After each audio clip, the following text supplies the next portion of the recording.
Billbird Kia, the 2024 Telluride protects what matters, and it's built for the long haul. Its technology will connect with confidence, and upscale all-around rugged look will take you onto your next adventure. The road is yours. Billbird Kia, the home of that 20-year, 200,000-mile warranty. Stop by and see us at 2435 East 15th Street or anytime at BillbirdKiaPanamaCity.com. 20-year, 200,000-mile warranties and Billbird Kia warranty.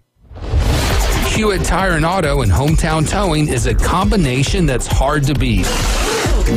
With years and years of experience in vehicle repair, foreign and domestic, name brand tires, and fair prices have established Hewitt Tire and Auto as a leader that folks can call on again and again.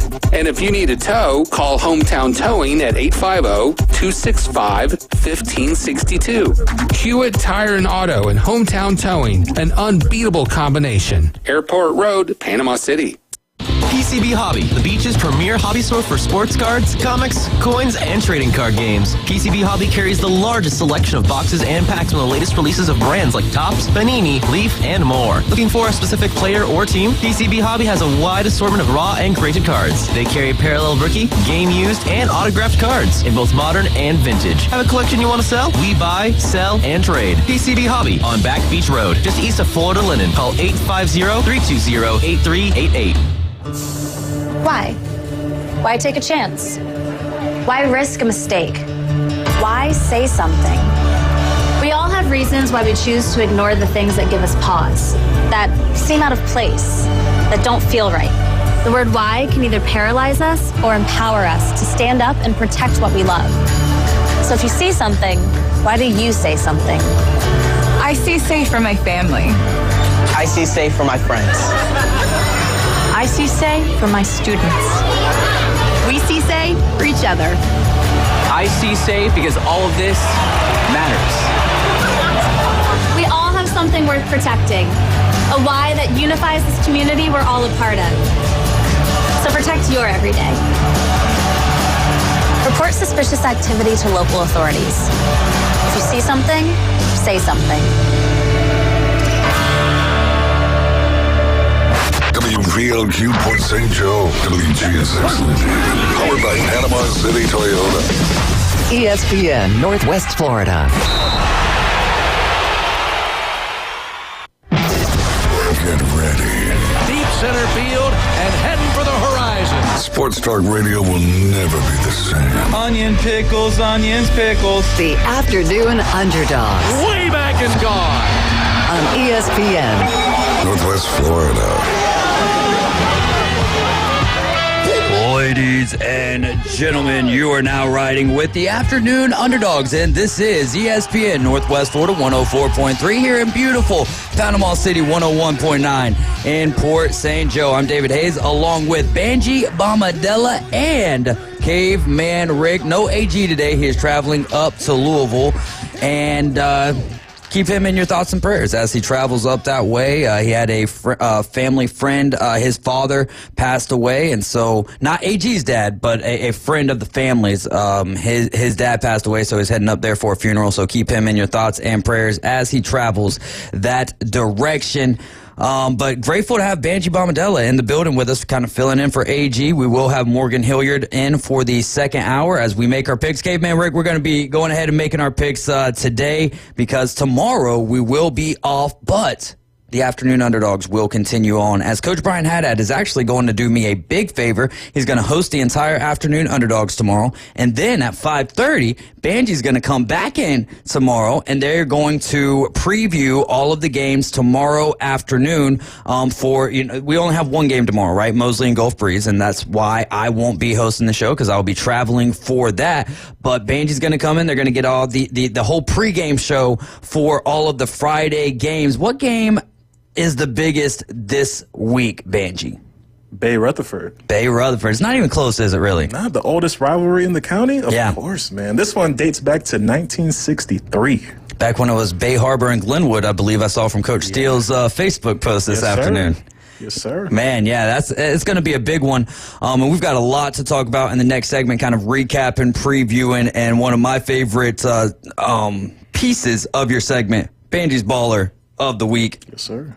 Last week was easy, right? It was Locavian Jackson. It was LoJack. This week, I feel like might be a little bit more difficult with all of the great games that we had in the area. So we'll find out, and we'll also tell you about a sweet poll that Banji has going on with the Panama City News Herald right now. Now, we've got a lot to dive into. Banji, we're going to be, again, going over high school at 4:20. Then we'll make our picks today at 5 p.m. Then Morgan's going to join us talking about Texas A&M. I know most of you don't care, but we still got to let her share. And then she'll come with Mo Notes, which is essentially the best things that she's seen from the internet. We are streaming live on Facebook, on YouTube, and on Twitch. You can like and share our Facebook feed, subscribe to our YouTube channel, and download the app and register. Just go to your Google Play or your Apple Store, type in 104.3 ESPN Northwest Florida. We are your official radio station for the NFL on the Gulf Coast, and you can get the most NFL coverage on the Panhandle right here. We've got live play-by-play every Monday, Thursday, and Sunday. And kicking it off this Sunday, coverage starting at 11 a.m. It's the Falcons and the Buccaneers. Kickoff at 12 p.m. Chiefs and Raiders follow that. And then we will end Sunday evening with the Cowboys and the 49ers. The NBA started last night. Edwards wasn't enough to get it done last night against King James and Prince James. LeBron and Bronny. 2 minutes. He got 2 minutes. I think he had a rebound last night as well. 0 for 2, no points. Was that? 0 for 2, no points. Hey, but that was in 2 minutes, right? Imagine if you multiply that times 24, then he would be what? 0 points still. And 0 for... Anything times 0 is 0. You're 100% right. Quick math lesson. Quick maths. But two negatives, LeBron, do make a positive. Kind of crazy. It's like when you get two not too great looking folks together and they make one beautiful looking child. Hey, there you go. Like, what happened there? And then the first game, the Boston Celtics start off their title defense with a huge win over the New York Knicks. The Knicks bring in Karl Anthony Towns like that was going to be. I don't like that move for either team, honestly. I don't know how you feel about it, Banji. I don't like it either, especially on that second game, Lakers and Timberwolves. Julius Randle looked lost out there, man. And one thing, he's not an emotional player. You could tell, like, you rarely see him smile, but you could tell he doesn't. I don't think he loves being in Minnesota already. Right. Yeah, and so I don't know how well that will work. He's kind of something. I think one of the broadcasters was saying is, don't let him dribble more than 3 seconds. Either pass it or shoot it, because you're just gonna get into a little frenzy. But Cat in New York, that doesn't really work out either, because you basically traded the same player, but they don't do the same things in a way. And one of the players that the New York Knicks traded was Dante DiVincenzo, which to me, they've got all of that Villanova talent over there. I don't understand why they didn't want to stick with that and kind of keep rolling with Jalen Brunson running the point, and then just seeing what Josh Hart, Dante DiVincenzo, and didn't they bring in another one? Didn't they bring in Yeah, they had 4 Villanova guys, didn't they? Mikal Bridges. Yes. Yeah, and he was my favorite on that squad. Mikal Bridges was my favorite. I mean, Dante DiVincenzo, don't get me wrong, Jalen Brunson, of course, but Mikal Bridges was my favorite on that squad. And so it's like, you've got that. The only thing that you're missing is for Jay Wright to come and take over the coaching job over there. If there's any way to get him back in the game, that's exactly how you do it. And you break it all up and you bring in Karl Anthony Towns. So we'll see. Obviously, it's a long season and we just got started last night, but not a great start for the Timberwolves, but a great start for the Boston Celtics. And do you think that the lack of playing time that Jason Tatum was afforded on the Olympic gold medal team, do you think that is a driving force for him this year? Like, if the title wasn't enough, if defending the title wasn't enough, is the rest of the league on notice now? Yes and no. Yes and no, because like, he still was part of the gold medal squad. It's one of those where you're not mad, because I guess, yes, you won as NBA Finals championship, you won the championship, but you're not mad seeing who plays in front of you, because those guys are also elite in their own right. So, right. But that definitely is a chip on the shoulder. Similar with Jaylen Brown not even being selected for the team, that's a chip on his shoulder as well. Right. So, I mean, it's definitely going to be the NBA on notice, but there's so many talented guys that he's going to have like an extraordinary season for him to even be in the MVP race, I believe. If you were to pick your West Coast favorite and your Western Conference favorite and your Eastern Conference favorite right now, who would it be? Teams-wise? Yeah, team-wise. Ooh. Not even a finals, just the NBA finals overall. Who's going to be playing for the Larry O'Brien Trophy? And tell me why it's the Indiana Pacers. I see you got an Orlando Magic shirt on, and we do select Orlando Magic. So you're not a Magic. You got to be a Hawks guy, right? Of course I'm a Hawks guy. But yeah, this is just a family friend. Hey. Yeah, but I'd say in the West, I want to say OKC. I think a year they've have a year more experience. I believe Chet's gonna, solidify himself defensively at least as like maybe a top 5 defender. But definitely OKC in the West, and it's the Celtics. Like I'm typically a Bucks and a Giannis fan, but the experiment with Dame, it didn't work at all last year, and I don't know if it'll work this year either. And the health of them too is definitely a big factor. But it's the Celtics. I think it's the Celtics championship to lose. Dame Lillard is approaching Chris Paul territory. Oh, no, don't. What I'm trying to get at is he's a great. I'm not saying not enough teams yet. No, I'm not even talking about skill-wise. What I'm saying is he's a guy like Chris Paul. I don't care what team he goes to. I want to see him on a team. I want to see Chris Paul win a championship. I want to see, and that's how I am with Dame Lillard. Like with Dame time, I want to see him get a championship. And it stinks that it didn't work out that way last year for the Milwaukee Bucks. But I mean, do you think that they can end up gelling? I do. I wish you would have said maybe Russell Westbrook territory where... Okay, I want to see Russ win a championship. I wish those three would have stayed together, man. I don't think they would have been who they are today. Okay. But definitely I think the Bucks can, Middleton, I feel like it's Middleton who needs to be the third horse, because sometimes he's on, sometimes he's not, and it's just like, are you the third piece or are you not? Right. It's like... I do think the Bucks can get it to work. It's going to take some time. They still have Doc Rivers as their coach? I believe. Wait. Yeah, they picked up Doc in the middle of the year last year, right? See, that's the problem. Because they who was the young man? Adrian Griffin? Yes, Adrian Griffin. Mm-hmm. And he's got a great record.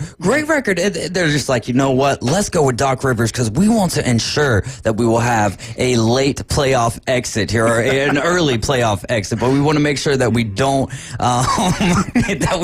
win the championship here. What you feel for Doc Rivers? He's got one, right? With the Celtics, with the right? Celtics, He's got one. Long. I was 6. Yeah, you were 6 years old, so I wasn't much older than that at that point. My goodness gracious, man. But yeah, and Russell Westbrook is a guy that I still also root for to win a title, but who I don't even know who he's with right now. Is he back with the Nuggets right now? They have an outside shot too. Okay, well of course because they got Nikola Jokic, so there is that. But is he really the best player in the league, in your opinion? At what he does, yes. Okay. At what he does. Fundamentals and everything, I think he's the best player, I would say. He's Tim Duncan on steroids. Yeah, there you go. That's facts, man. So, yeah, we just got underway with the NBA season, and we'll keep track of it throughout the year. Obviously, for me, NBA, it's almost like baseball where, baseball I love all year long, but when it first starts the NBA, I'm like, all right, I'm all hyped about it, and then it's like, all right, now we're in the middle of football season, so I'll get back to you whenever we're done with the NFL season. We got a couple of pieces of news here. You remember Malcolm in the Middle? How old were you when that show was around? Do you even know that show? I know that show. Malcolm in the Middle. Did you watch that show back in the day? I didn't watch it. You don't seem like a Malcolm in the Middler. Well, they come on, I think a lot of times on Fox after football. Yep. And no, I was always getting ready to watch the late game or something else. And no, I don't know. It's football. No, why am I going to watch that? Fair enough. When I was growing up, it was like one of those shows that, they just played episode after episode after episode. Well, we've talked about him kind of running in some select Xfinity Series races, but in 2025, he's going to be running in the NASCAR Truck Series full time in the number 33 Ford for the RBR. That's the I don't even know if I'm saying that right. The Rheaume Brothers Racing, but he's 38 years old. Rheaume? I think so, yeah. 38 years old. He's been in 2 Xfinity races and 2 truck races this last year. Best finish was 29th in the truck race at Kansas on September 27th, and he is scheduled to race in this truck race, the Craftsman Truck Series, in Miami this Saturday. So if his best race is 29th, are we saying that maybe he's getting this because of who he is and not what kind of driver he is? And I don't know much about him. I know he's been driving for a while. I know that, okay? So, and, obviously he's got money to probably back it and stuff, but I don't know. Wouldn't you think you'd have to put forth a little bit more like wins? I just thought that this was a cool story. I have no idea. I was just asking. I don't know. I'm just, I mean, I guess right now he's more like Malcolm at the end, more than Malcolm in the middle. And once Malcolm in the caboose. yeah, and then maybe he could be Malcolm in the front whenever he starts winning. But yes, I do think that your celebrity has a piece to do with it, but also these people, the charters, if you will, the teams have to believe in you enough to give you one of their rides, and that's a lot of money. That is a lot of money. You sell a lot of advertising too, though, with the name. Though, well, you can. Yeah. Frankie Muniz, yeah, no doubt. King Beach chiming back in. He says, Miami Heat in the East. People keep on forgetting about them. If Jimmy Butler can stay healthy, I think they can come out. Eastern Conference champions, I don't know. Here's the thing. They're not. I did pick them to win their division, but that's just because, why not? Why not type of deal. Whereas the reality is they're not a very good team in the regular season. Then all of a sudden, playoff Jimmy comes out of the woodwork. How often can that keep happening, though? What are your thoughts, Banshee? Well, I mean, I think it happened twice in these past couple of years, but also... But last year didn't kind of... Yeah, it did, yeah. But I would say this, though, about the Heat with Jimmy Butler. If anybody can get the Celtics, it's the Heat. The Heat have the Celtics number in the playoffs majority of the time. So... If we all wanted to, push all our chips in on what can stop the Celtics from repeating, it's the Heat. But beyond that, honestly, nothing really. It's like the Heat are on that level with the Cavs right now, where it's like they're a solid team. Right. Are they a championship winning team? No, they're just a solid team. Like, is Donovan Mitchell? Can you win a championship with Donovan Mitchell being your best player? Right. And it's like, I don't think so. I know it sounds ridiculous, but I think Pat Riley should come down from the GM box and be on the floor, like coaching during the playoffs. I know that sounds dumb, but like he's a smart guy. And I don't know, like they just always fall short, and I just don't know if Spo's got it, man. What do you think about that, Banji? Because for me, real quick, I just think what Spo's been able to do, working its way up from a video analyst, then having to be in control of the LeBron era there, and then surviving through Was he in control during the LeBron era? No, he wasn't in control. Having to be in front of, being the face as the coach of the LeBron era. Right, which I think is even more magnificent. No, man. I mean, let's go. But I'm just saying, though, like, having to be the face of that, having to be the all right, I might not be making as many decisions as you guys think I am, but I'm going to act like I am. Or maybe he was, because this was a little bit earlier on in LeBron. This was before Le GM, if you will. I feel like that really started... maybe right there at the beginning of the tenure of his time with the Heat, but I don't think that he was really as... There's that second stint in Cleveland that Le GM was alive. That's where he was birthed almost, right? Because I don't think that LeBron didn't even have a title before he went to Miami. Now, did he have some great playoff runs? Absolutely. So for me, what Spo's been able to do with the Heat, I think is pretty special. And I think Pat Riley, if you think about it, Pat Riley was kind of in that same position when he was with the Lakers when he was a young man. You know? So... I don't know. No, you can't put Spo and Riley on the same level. No way. I didn't say that. I didn't say that. Time, that's how Pat Riley got his start. But I'm not putting them on the same pedestal. What I'm saying is that's how they both started, though. I mean, it's fine if you started that way. And, lots of people start off at the bottom and work their way up. Don't mean... I don't know. So did Drake. Started from the bottom. Now we here, baby. Look at him now. Hey, David King Beach says, tell Caveman Rick that's a great take. So right on. I mean, I'm just saying, like, he's been there for a long time without having like his big three. He hasn't won nothing, right? Yeah.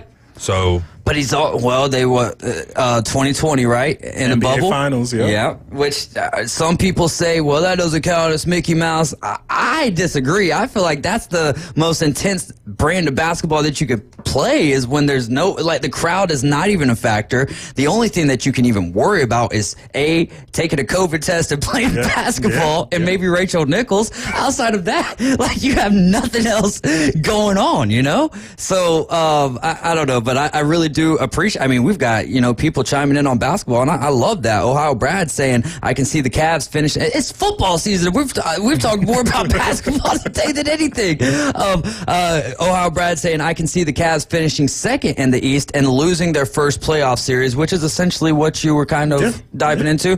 What's your thoughts on my Indiana Pacers this year? You're like, we'll see what Tyrese Halliburton can I feel like they're the always like little brother, It's like Tyrese Halliburton, cute. Miles Turner, cute. Like, they had a magical run last year, I could definitely say, but they're not. I remember the glory days of PG-13, when PG-13 was PG-13. And still had Danny Granger there. Roy Hibbert, them days, man. And Miles Turner was, I believe, still on those teams, right? Yeah. So those to me are the Pacers of the good old days. But back and forth with the Heat. Yeah. And our one chance that we ever really had at putting a title run together. Ron Artest, and Ron Artest didn't mess it up. It's that fan who threw the daggum coke on Ron Artest, and that's what got the whole thing started. And now I forever will feel bad for Reggie Miller, because it was like that was the time, man. That was the time to get it done. But we'll see if it comes to fruition in the future. I think that they're a fun team to watch. I don't know if they're a team that can really. I mean, the fact that they got there to the Eastern Conference Finals last year blew my mind. The Titans, they trade for DeAndre Hopkins today, 2025 fifth round pick right now, but it will become a fourth rounder if the Chiefs reach the Super Bowl and DeAndre plays 60% of the snaps with Kansas City.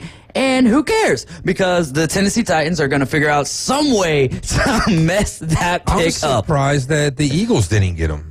Okay. We got a good relationship with like stealing players and wide receivers away from you guys and fleecing y'all. So I figured Howie Roseman was going to come in there and do his magic. And I'm glad for DeAndre Hopkins though to be able to go to the Chiefs.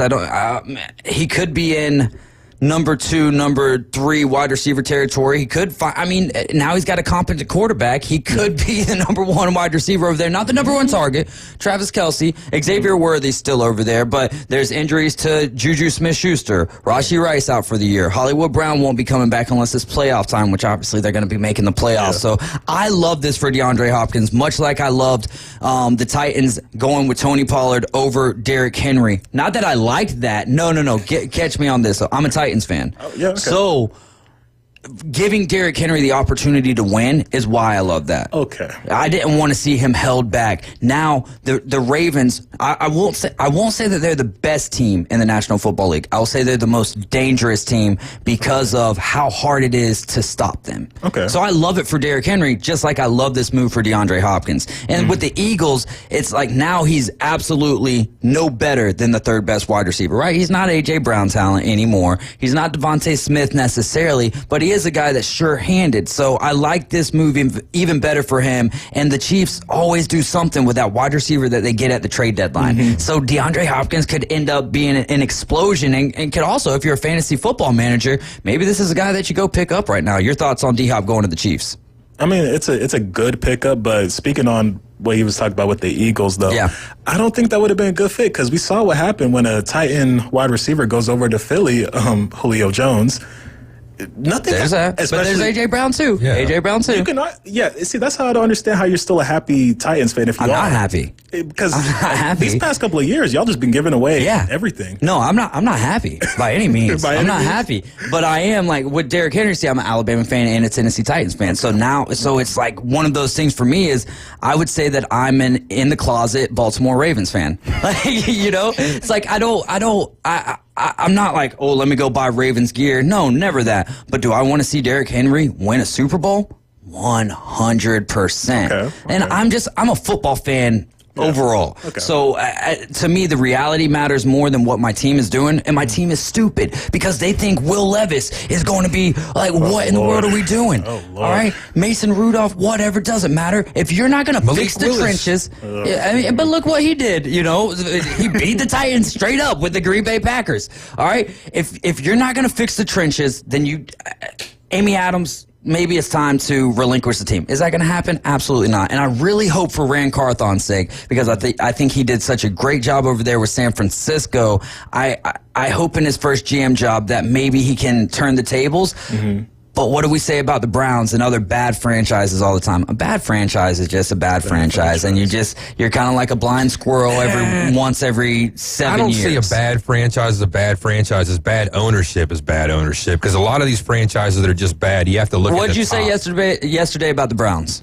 It's implied that they're horrible because of ownership. But the franchise is bad, though. Well, but it's because of ownership, It's the Browns. Well, it is. It has been. Since they had, and we talked about, was it Howell Brad, okay? And I did make the comment, and I don't think everybody heard it, because he even said they weren't any good, like ever. No, they were good when they had, like, Jim Brown, for instance, back like in the 50s and 60s, you know what I'm saying? There's a lot of teams that were good back then. I mean, like Cleveland Indians, they haven't won in, like, forever since, like, that, era or what have you, and then just haven't done anything. I think a lot of it has to do with ownership. Look at the Chicago Bears. You have, what's-her-face that still owns it, Virginia Hallis. I think she's like 108 or something like that. Okay, she needs to pass on, and then needs to be, like, new ownership, because, like...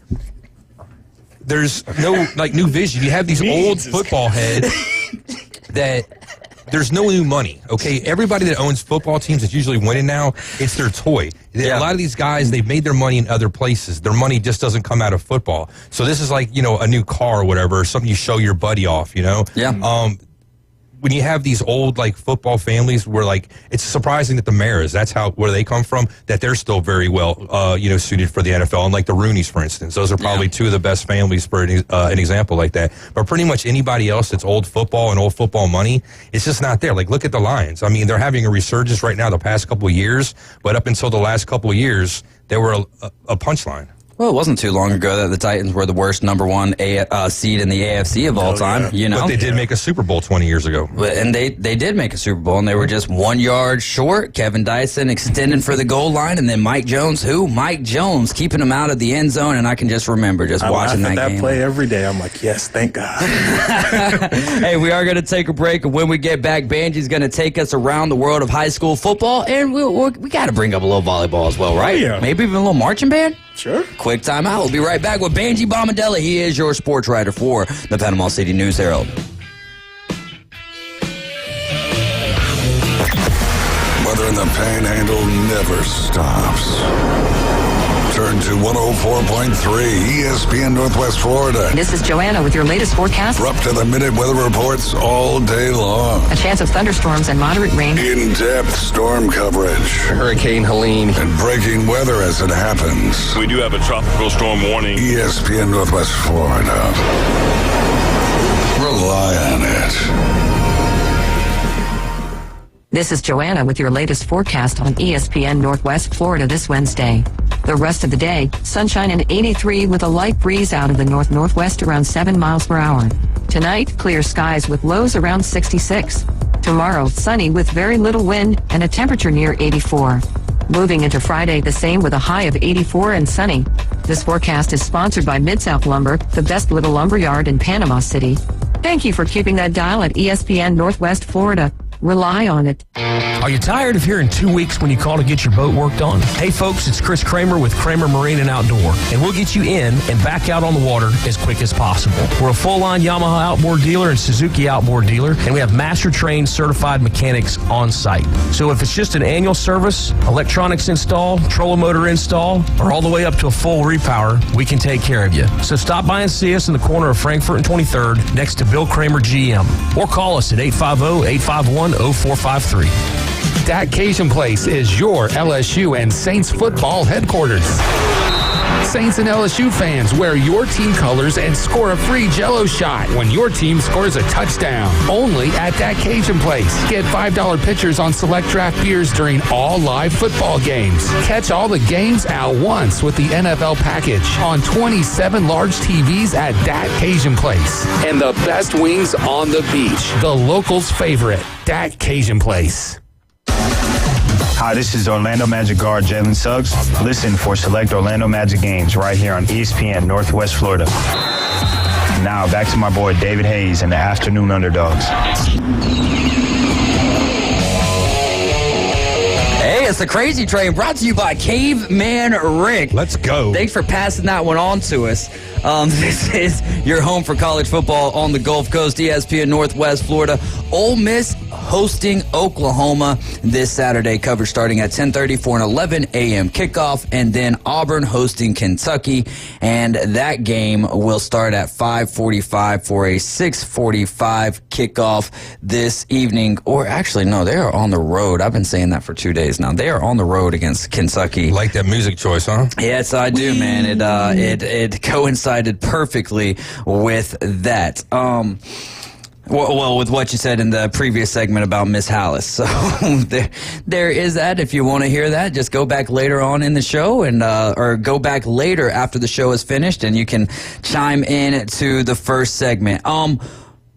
First off, let's start with this. I think that is pretty easy. Is there any changes in Banji's power rankings for high school football here in Bay County, teams 6 through 1? Mosley's got to be at the top. Mosley's at top. Arnold's second. They stay at 2? They stay at 2. I would have... Bozeman and Rutherford, right? Does that Bozeman switch? And Bay. Oh, okay. Even though Bay lost, I do... It was a close one, 41-31 against Walton. Yeah. It's hard, man, because they play next week, so that'll be lovely to see. But I'll have Bay at 3, and then Bozeman at 4, Rutherford 5, and... Tough loss for Rutherford, because it seemed like they were, reading your recaps, it seemed like they were in control of the game for a majority of the game, and then the blocked field goal just kind of changed the entire momentum. Yep. It was 44 seconds left in the game.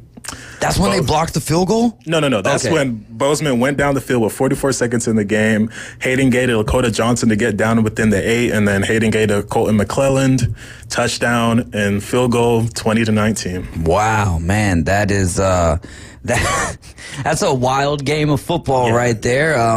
But you still got to think what Rutherford's doing this year special. And I think for Bronson Sweat, Coach Bronson Sweat over there at Bozeman, that's a big-time win for them. And how tough is that loss for Bay? They've already clinched their spot, right, in the playoffs, so they're definitely in the playoffs. But a 41-31 loss to the Walton Braves on the road, is that something to be concerned about, or is that just Walton had a really good football team? No, Walton's just definitely it's a really good football team. And my prediction that I had on my TikTok, I had Walton's quarterback Wells Bettenhausen to throw 4 touchdowns. He threw 4 touchdowns. He rushed for another one.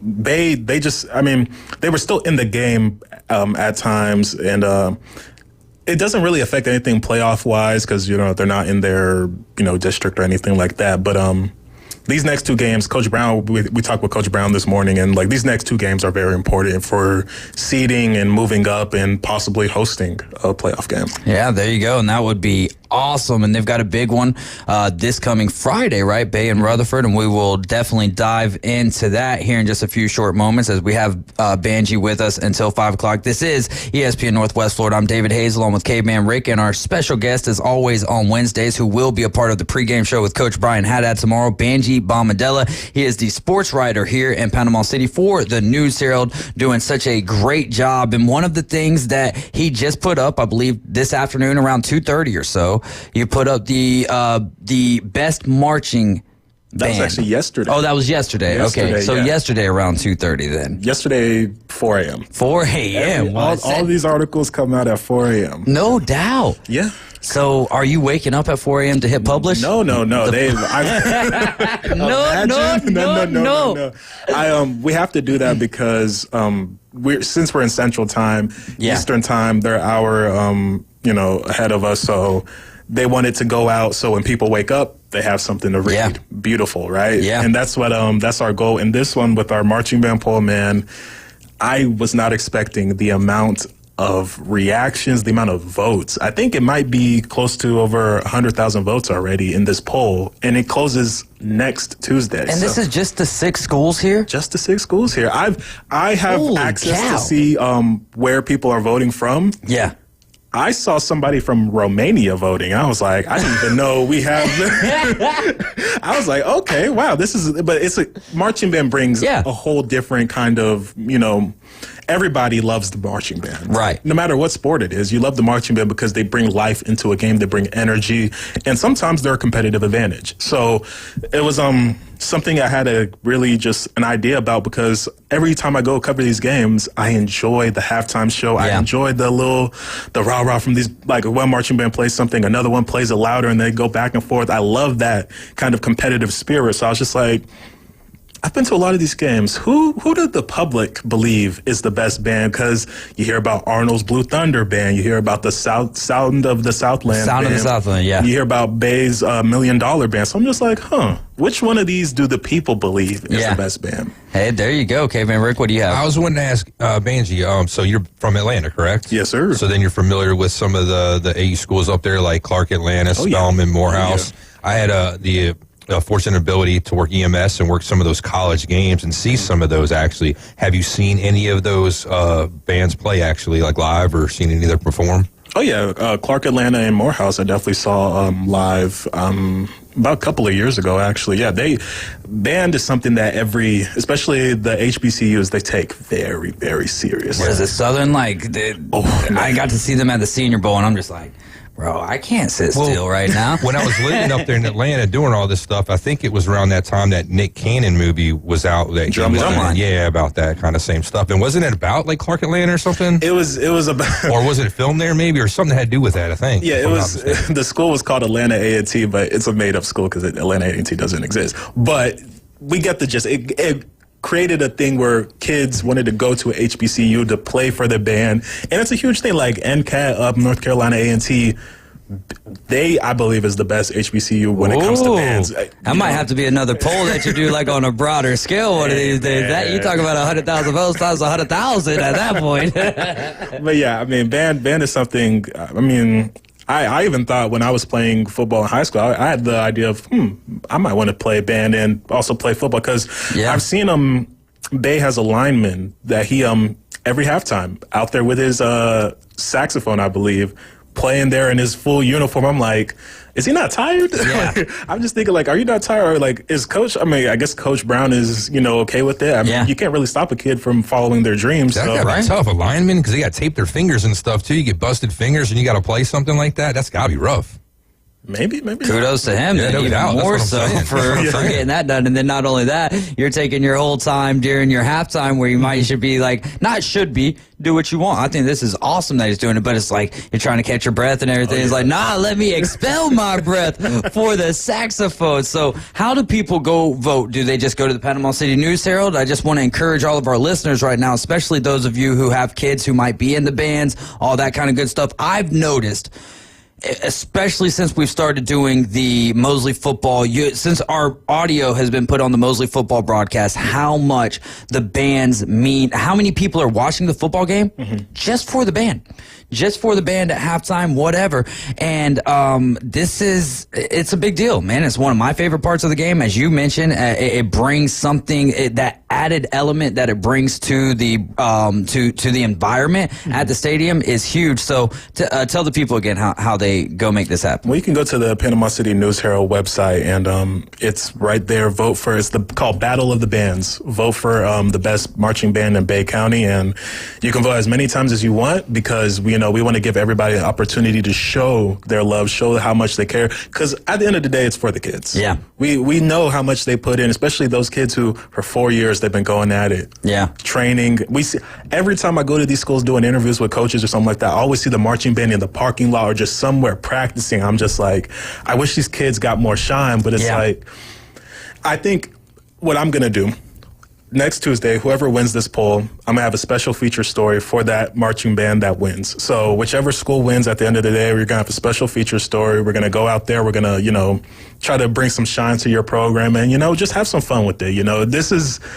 It's something that, it's an element of the game that's, to me, it's one of the most important elements. And I can't leave out the cheerleaders, too, because cheerleaders are a big part of it, too. They always bring the energy, no matter what the score is. You're going to hear those cheerleaders cheering. You're going to hear your band playing. So that's something that's definitely been important to me, and I believe is important to everyone around here. Hey, there you go, man. And that's and Banji, ladies and gentlemen, Banji is not sitting here ranking he's not giving you guys a power rankings. He's giving you the opportunity to go out and vote. So just know that this is this isn't a ploy, this isn't anything other than, hey, I'm curious on what the best band is according to the constituents of Bay County and Romania, and and let's see who the people vote for. We've got some big games this Friday.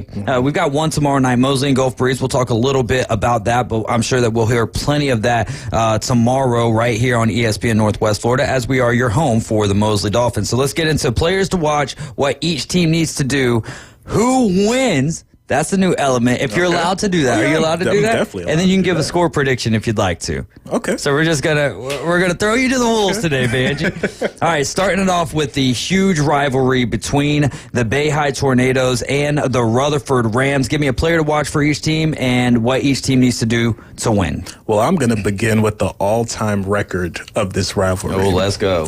Rutherford leads 29 wins, 28 losses, and a tie. So this game can be the game to tie up the all-time record in this rivalry. Let's go. This one means a lot more than people think. This one is both coaches. I've told both coaches this. Both coaches were just like, well, that's bulletin board material right there. If our kids weren't fired up already, they're going to be fired up now. So definitely for Rutherford side, it's Jalil Reed. As a quarterback, as a signal caller, as a guy who's a dual threat, weapon, he has led the charge with that team, and I believe they move how he moves. So as long as he's successful throwing the football and, not having any turnovers and using his feet, in different ways to get first downs or just to score, I do believe Rutherford could be successful that way.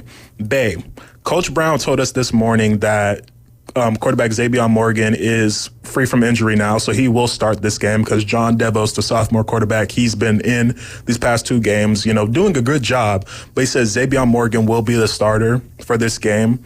He also said that we might still do our 2 quarterback attacks, so, we might see him featuring, but definitely Zabion Morgan. We're going to see how he looks after the high ankle sprain injury. How good is it? Will he be as mobile as he's been in the past?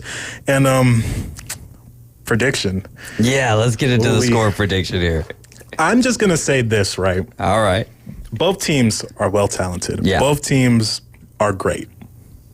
Now, my prediction is Bay by 7. And I only say this because I think talent for talent, I think Bay has too many talented weapons on the offensive side for them not to be able to score as many as they want on Rutherford. My thing is, I believe Rutherford they'll score points as well. Yeah. So I just think that Bay has too many weapons for Rutherford to keep up with. I do believe in Braylon Hurd, the cornerback over there at Rutherford. He leads the county with 4 interceptions. He's a beast. Only at 5'7", he guards the best receiver on the opposition side. I've seen him guard 6, 7 wide receivers and do a great job. So, and he has one coming this Friday. Yeah. So you think he's going to be on? Is he going to be on Joaquin, or you think he's going to be on? He's going to be on Javar. Javar. Because when Rutherford played Marietta, he was on their 6, 7 wide receiver. So I mean, it's going to be a tough task. But another interesting thing, Joaquin Waters, he was with the Rams last year. He led the county in receiving last year with the Rams. So I know he is especially going to be fired up to give it back to his old team. And this is why we love having Vanjie on the show with us, because he lets us in on all the storylines that go along with these games. One of the next games we have here, North Bay Haven on the road taking on Bozeman up there in Southport. North Bay Haven's been shut out how many times this year? I believe 6. Yeah, that's a tough number to deal with. But they've had a lot of not just growing pains, but losing pains. And I don't mean that in the sense of losing football games, but losing coaches, right? Yes, sir. And so it's been tough for them. But give us a player to watch for each squad here and what each team needs to do to get the victory. Well, this one, it's hard because all of North Bay Haven went over to Bozeman. So this is it's a familiar affair right here because both sides are going to be fired up because it's like one side sees the others as traitors, other side sees us as we're better than you guys now. Yeah. So for Bozeman, I would say Lakota Johnson. He is the X factor. He had over 100 yards receiving last week. He's been the favorite target for quarterback Hayden Gay. For North Bay Haven, running back Caleb Kristoff, and he's a running back / linebacker. He does it all on both sides. It's going to be hard for the Buccaneers because with such a season in flux, I feel for those seniors because you didn't expect such a. They were 5-5 last year. Yeah, they had a head coach who was sending them in the right direction, and just for all of that to disappear, 2 coaches within that span, I feel for them because you wouldn't want that to be the end of your high school or the end of your football career. So I feel for them. I'm rooting for them because in this one, everyone's going to be up for it. And especially it's at Bozeman, so you're going to Bozeman. You're going to where those guys decided, hey, we don't want to be here anymore. We're going to go over here. So it's definitely going to be a fire-fueled game. But I do have Bozeman by 28 in my prediction. Yeah. 28. We're going to take a little bit more than a 28-second break. That'll be about 4 times that amount of seconds, which turns into minutes. But when we get back, we've got Rickards and Arnold and Mosley and Gulf Breeze, and of course, Banji's Baller of the Week. Keep it locked into ESPN Northwest Florida.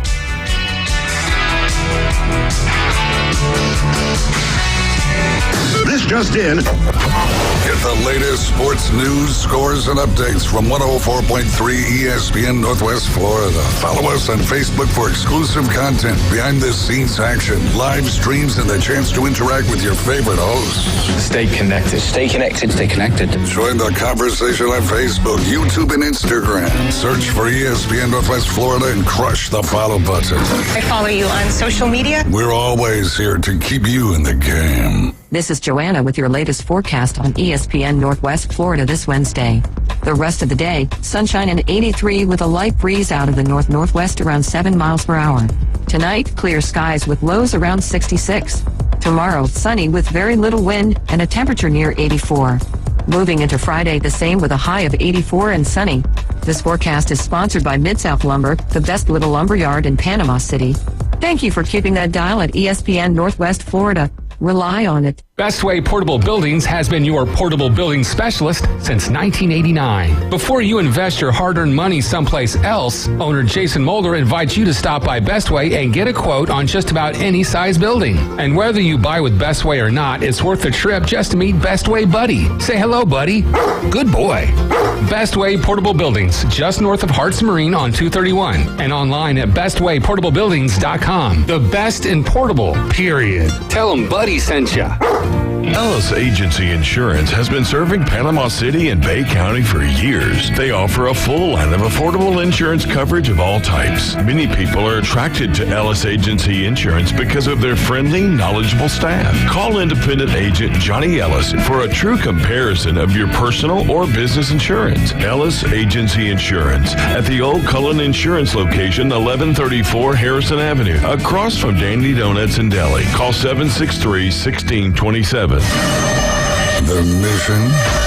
Your mission, should you decide to accept it. Save the panhandle from boring cookie-cutter radio. Now back to the Afternoon Underdogs. This tape will self-destruct in 5 seconds. 104.3 ESPN Northwest Florida.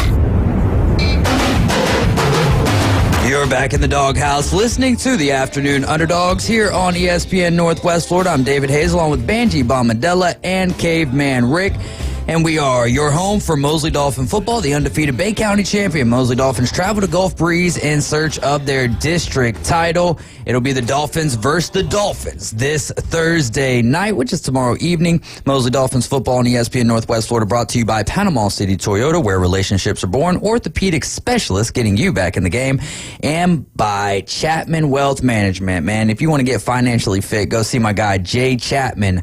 Right over there off of Jinx Avenue, off of Huntcliffe Lane there. Pre-game's going to start around 5:30. Coach Brian Haddad is going to be doing the Afternoon Underdogs from 4 to 5:30. Then he'll transition into the high school pre-game show with Banji Bombadella himself from 5:30 to 6:30. And then they'll kick it over to us when we're in Gulf Breeze at 6:30. It'll be myself, Kyle Wright, and Robert Fleming on the call. And then the kick will be at 7 p.m. All right, Rickards at Arnold. Huge game here for the Arnold Marlins. They host this one over there at Gavlag. Give me a player to watch. We can keep it focused more on the Arnold Marlins here, and then what they need to do to win, and then a score prediction.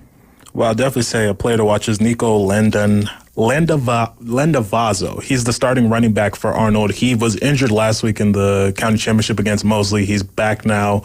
He's the guy that when Will Carter feels pressure or feels trouble, he hands it off to him. He's the guy that kind of helps Arnold's offense run as they are.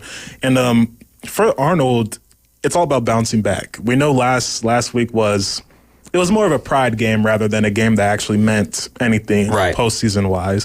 But it's definitely going to be a pride game. Not a pride game, but definitely a hard-fought battle. I believe Arnold, they have all the pieces to score and to hold Rickards is only averaging, I believe, 16 points per game. So Arnold's defense has been solid all year. They have 2 of the top 10 tacklers in the state of Florida in Mac Jones and Evan Pickford. I mean, some coaches would argue Evan Pickford is a corner. You would argue, why does a corner have over 100 tackles? But if it's working, it's working. It's working. Yeah. So why do you think it is that he's getting all the tackles? Flying across the field, flying everywhere. I mean, it's one of those things. He also has 2 interceptions this season. I mean, he's doing everything that you would want from that team, and it's something that's part of the amazing turnaround that Arnold has. Yeah. Because these 2 guys were on the team last year that went over. So what Coach Griffin and the Pettis coaches have done, everybody over there in that coaching staff have done, has transformed this team. They're ready now. They're ready. They know the implications of this game. This is their season finale. So they have to definitely get this win to end up second in the district, and that could help them, because right now I believe there's the 7th seed in the playoffs. But right now that this win right here on Friday could move them up to 6th or 5th. So, yeah, I have Arnold winning by 10. Ooh, Arnold by 10. And then we'll take it to that game tomorrow evening over there in Gulf Breeze. A little Dolphin on Dolphin action there. Mosley at Gulf Breeze. Give me a player to watch for the Mosley Dolphins, who I don't think we see a ton of LoJack. I mean, we didn't really see a ton out of the running game last week for Mosley, meaning a ton of carries. Mm-hmm. You know, we saw LaKavian Jackson do LoJack type things. We saw Sammy Chisholm. I think he went 5 for 25. 2 touchdowns. And then Sam Freitas was lights out, and then it was time for the backups to get in the game and take care of business there. Mosley Gulf Breeze, give me a player to watch, what they need to do to win, and score prediction.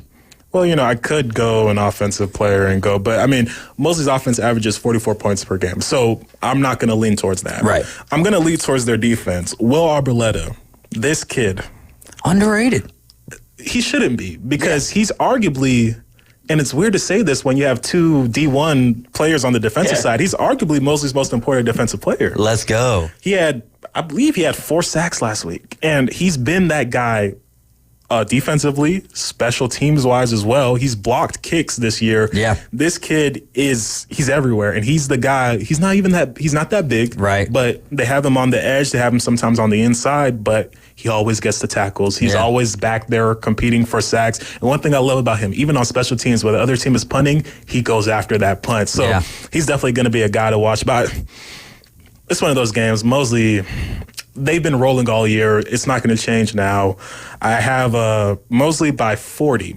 Now, something that Robert Fleming actually told me this morning, he said Mosley's 50-point games have all been against Bay County competition. Yeah. So I don't believe Mosley's going to go shooting for that 50. It might end up being like a 45-7 kind of game. Okay, 45-7. So it'll be right there around that 38 threshold. But still, I mean, I could see that. Gulf Breeze's defense I haven't watched them. Just looking at the numbers, not good. Their offense also not good. So it's if Mosley comes in with the same mindset that they've came into every single game this year with, it is going to be a 40-point win. It's going to be a running clock. One thing we learned last week is that the clock, you don't get a running clock until the second half, because it was a 35. They were up by 30-0 at half. So I was just like, this game should have been over like 2 hours earlier. It's like, if it's 48-0 at half, we'd be like, all right, let's shorten up the quarters to 8. But no, because you want to get the bench, the second string guys in, right? You want to get them some love, right? I would argue, though, Mosley's second string guys probably have so much experience now. They've been in almost every single week. So it's like, I would argue. All right, so you bring up the JV team. You say, all right, here we go. Green or orange? Which direction are we going? And that's no slight to Arnold. It's just there's a big difference in the depth at their fingertips that they have there. And, Will Cotter. Hey, and kudos to Arnold, too, because they fought till the end. They scored with, 28 seconds left or whatever to make it 56-13. So kudos to them. They didn't back down. And I was going to say it was a fun game, but it was, I mean, I can't lie, right? Like, it was not a fun game, but it was fun to call. It was fun at kickoff. It was fun at kickoff as Kyle Albritton chiming in to the Facebook chat. We are streaming live on Facebook, on YouTube, and on Twitch. Banji's Baller of the Week. Who is it going to be? Did you just foreshadow a little bit there with your previous Mosley player of the game? I would, but I mean, this guy, Jack Massey, man. Oh, yeah. I mean, we've been waiting that punt return. We've been waiting all year. He's been capable of returning punts all year. And he's had like 3, but every time that he gets called back. Yeah. Exactly. That's exactly what he told me too. It's like, I'm glad I finally get one. And punt return for a touchdown reception, and an interception. Him being back there on the defensive end, it's something pretty special, and the fact that he did that on senior night, incredible. Yeah, no doubt. Man, had an interception. He had himself a heck of a night, and we call him the jack of all trades, the Jack in the box, Jack Massey. He does a great job, especially being kind of like the number 2, because Mosley was without quite a few players in that game. Christian Brown, you had no Carson Griffin, Sammy Chisholm out for a quarter, so and Landon Hawthorne still out. So on the back end, they've been they've been having to move guys in, like Jack Massey playing a little defense. So it's been fun to watch that. What do you have for our volleyball update in the area as we are here in the postseason? Well, North Bay Haven beat Baldwin yesterday in straight sets. So that was the first round of the state playoffs for them. They move on now to the Sweet 16. What their coach is doing over there is the second straight year they've reached the Sweet 16. They lost so many seniors last year, so the fact that they're doing it with juniors and underclassmen is something special. And we have Mosley tonight.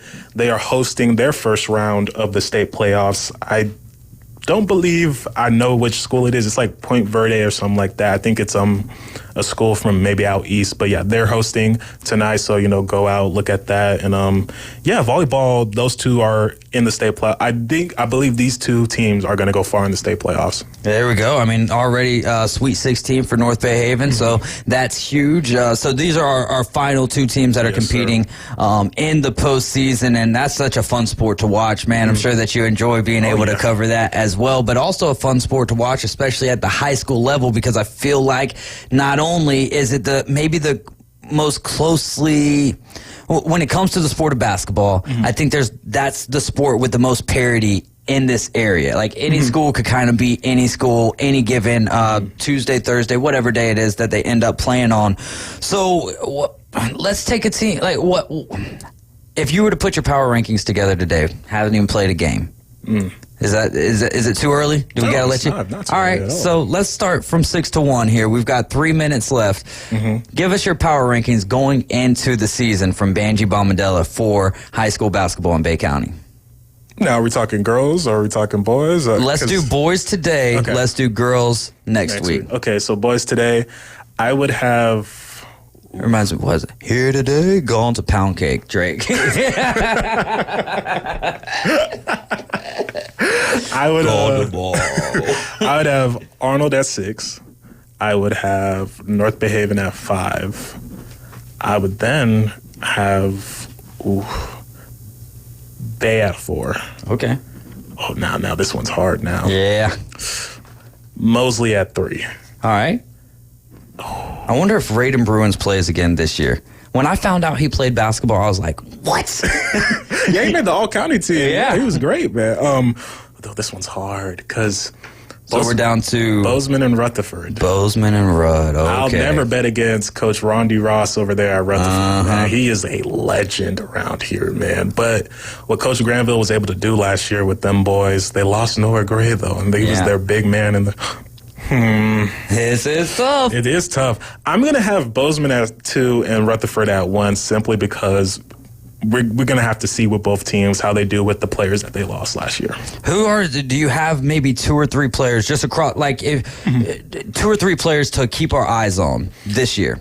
I would definitely say Eli McFadder at Mosley for sure. He's certified baller. He's a bucket getter. We love stuff like that. And over there at Bozeman, I think it's Jamie Hernandez.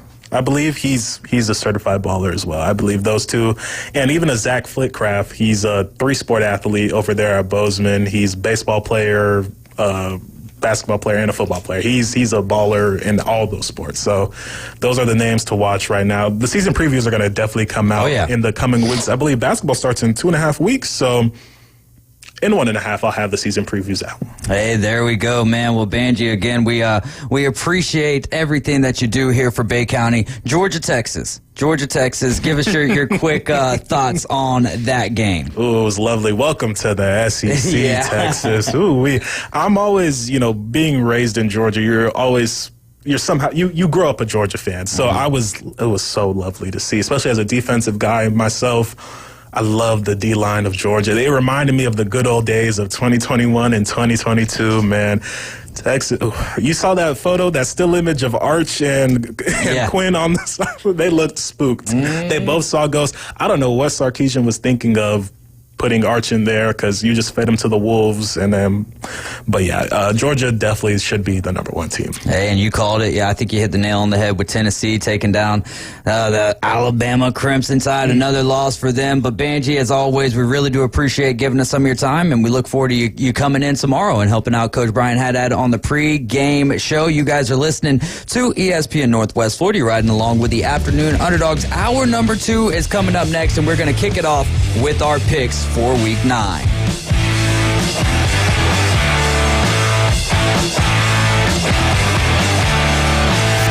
ESPN Northwest Florida.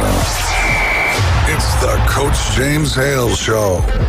Now, the individuals is James Brown, Elvis, and I got to give credit, Michael Jackson. Johnny Cash.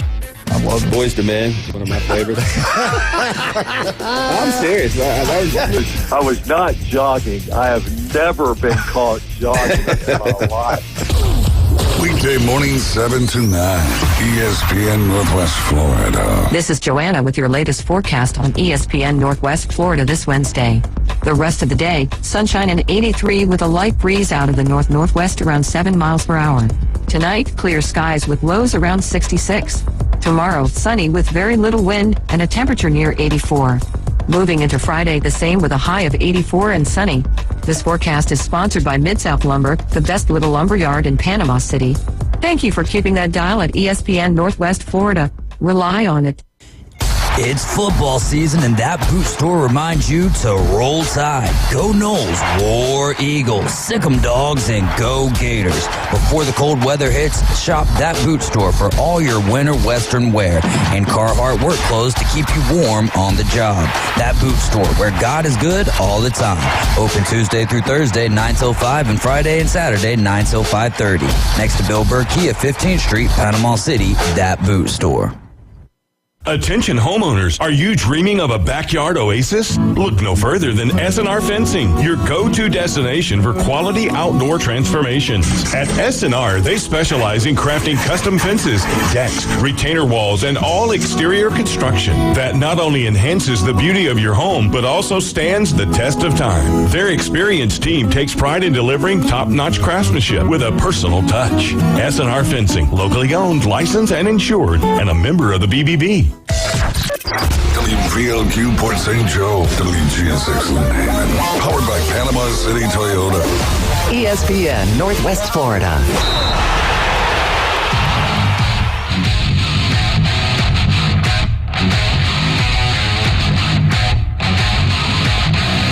Welcome back into the doghouse. It is now hour number 2. David Beach chiming in on Facebook says he has a quick question for Caveman Rick. Does Mosley have 2 5-star players? Caveman Rick? Does Mosley have 2 5-star players? I'll say yeah. I don't know. I don't know how they actually rank them, but how they get to the stars. So I'm just gonna. I think that question was for actually. I know that he said Caveman Rick, but I don't know why anyone would. I don't even. Banji would be the guy I'm asking. You know what I mean? If we're talking football, no, they've got 2 D1 recruits. Raiden Bruins is going to Rutgers, and so he probably won't be playing basketball, according to Sammy Freitas' brother, Mike Freitas. He's going to be leaving for college early.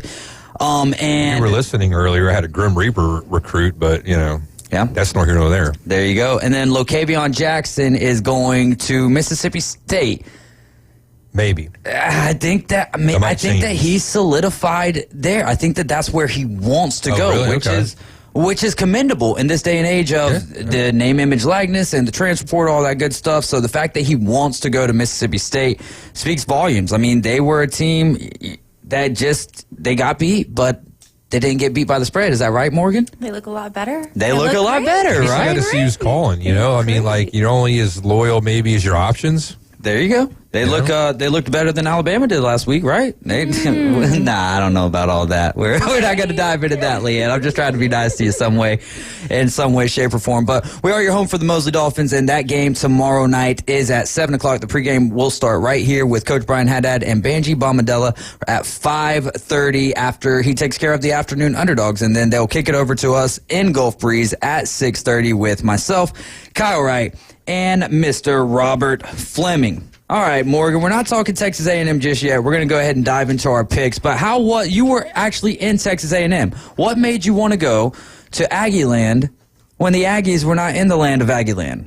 I was actually going to save that little bit for... There you go. And that's why sometimes... Cool? Yeah, of course it is. It's your 40 minutes or so, you know? Yeah. We're going to... Hopefully your final segment is just whatever you've seen in the world of the Twitterverse or the Burnerverse or whatever it is that you call it. I have a great controversy for you. Just like we were texting last night, Pick'ems, Ags, and controversies. I'm ready to go today. Hey, there we go. Also, Kyle Albritton, I am your #1 fan.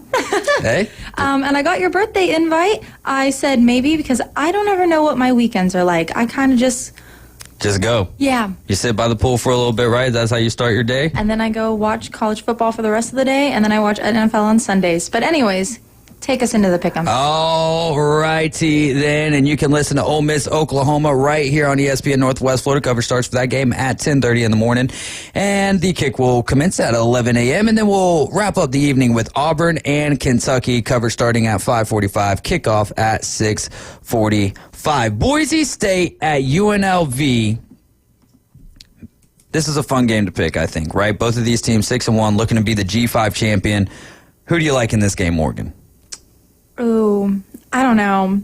I kind of want to go UNLV just for narratives, but I also forgot to do my pick'ems last week and see who I actually came out on top with. You actually had a decent week really? Last week. Okay, Yeah. Let's go for narratives. UNLV. All right, narratives are always fun. Caveman Rick, we're going to be making our picks this afternoon as well. So who do you got in our weekly Friday game? We've made it a point this year to pick a game every Friday. Yeah, well, with Boise State and the way they're literally running on people, how can you not? I like Boise State all day. Yeah, that's Ashton Genty right there. He's got 126 carries for 1,200 yards and 17 touchdowns.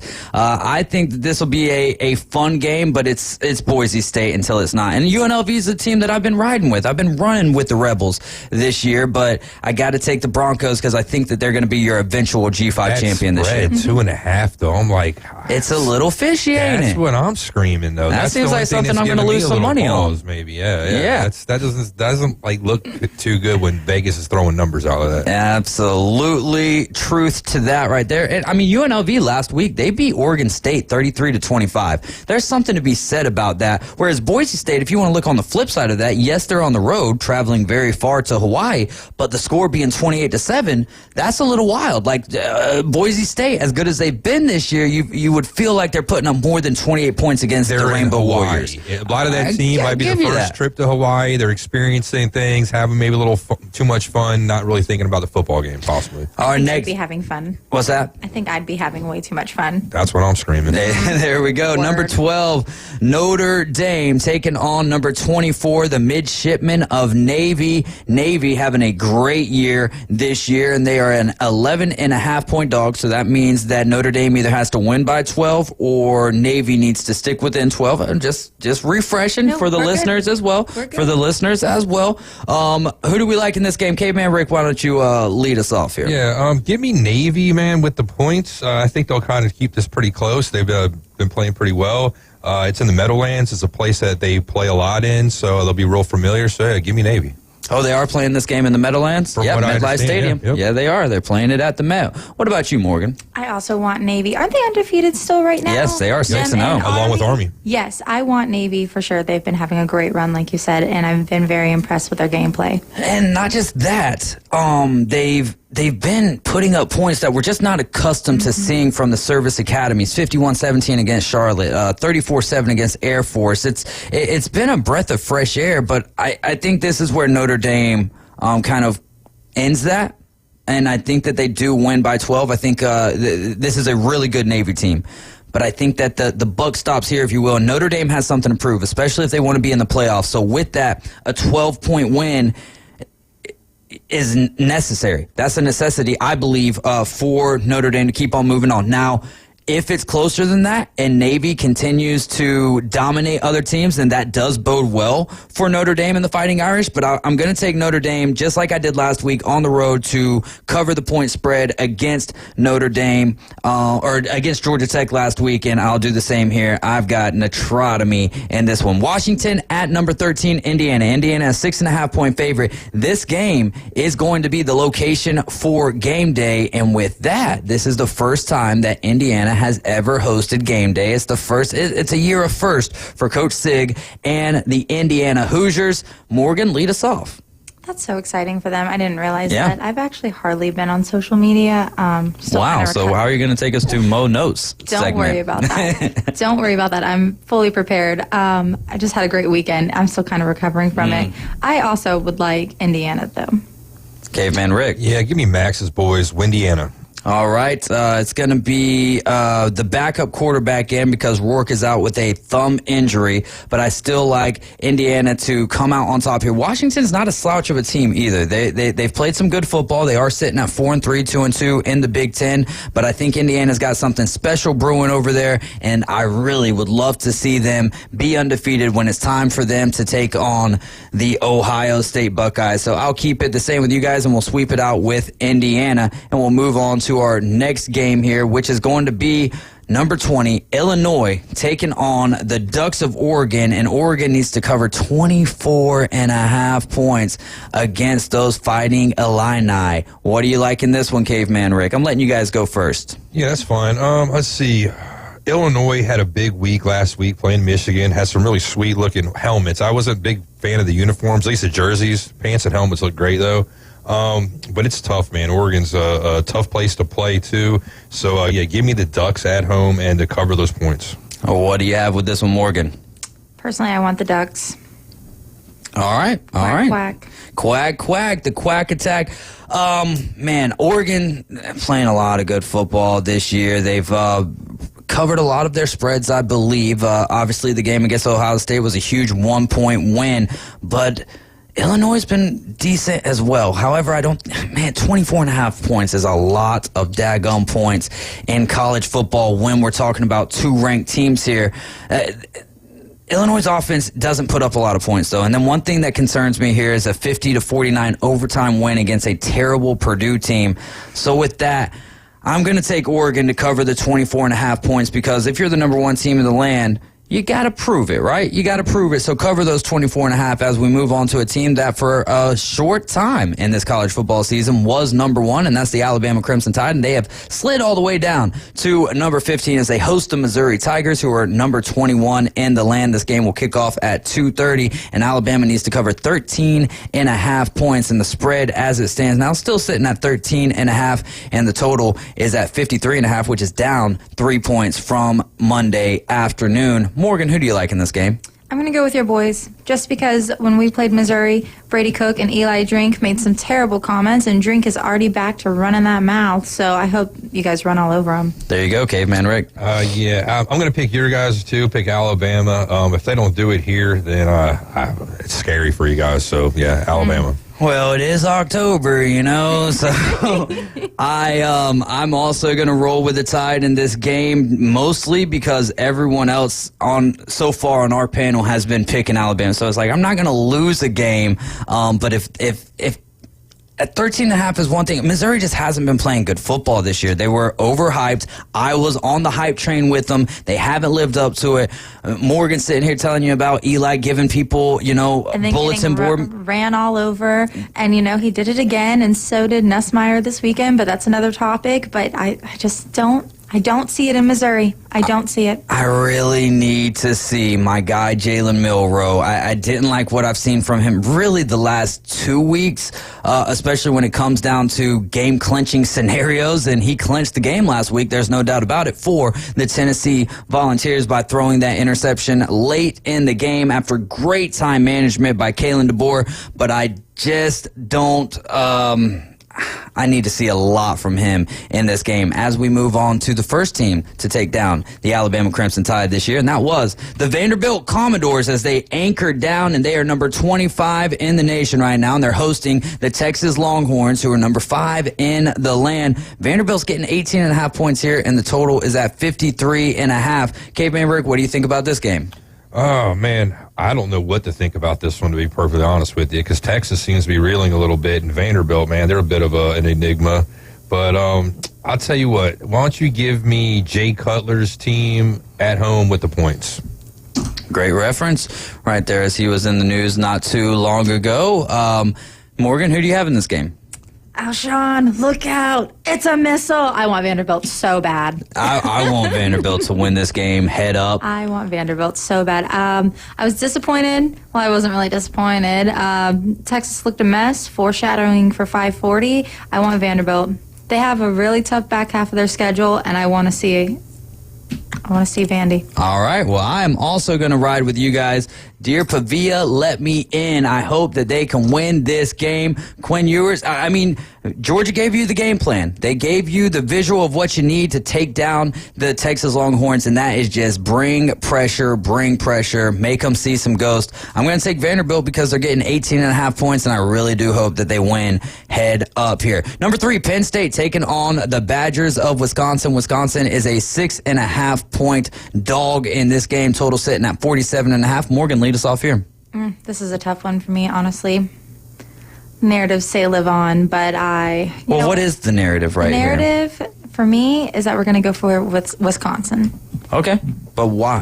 What leads you to go that direction? I can't remember off the top of my head. I read so many stats. Yeah, so the narratives just kind of blip in and blip out. They just kind of blip out. Like there's like 17 different internet tabs in my head, and it's just like this is the one you want. Lights are on, but nobody's home, as you've been saying the last couple of weeks. They're actually on today. I'm so proud to say that someone will answer the door if you knock. There you go. I don't know about the rest of the show, but this moment right now, I'm here. You should have at least pulled the door open. Caveman Rick, what do you got in this one? I'm going with a line from a Weird Al Yankovic movie from like 1991 called UHF.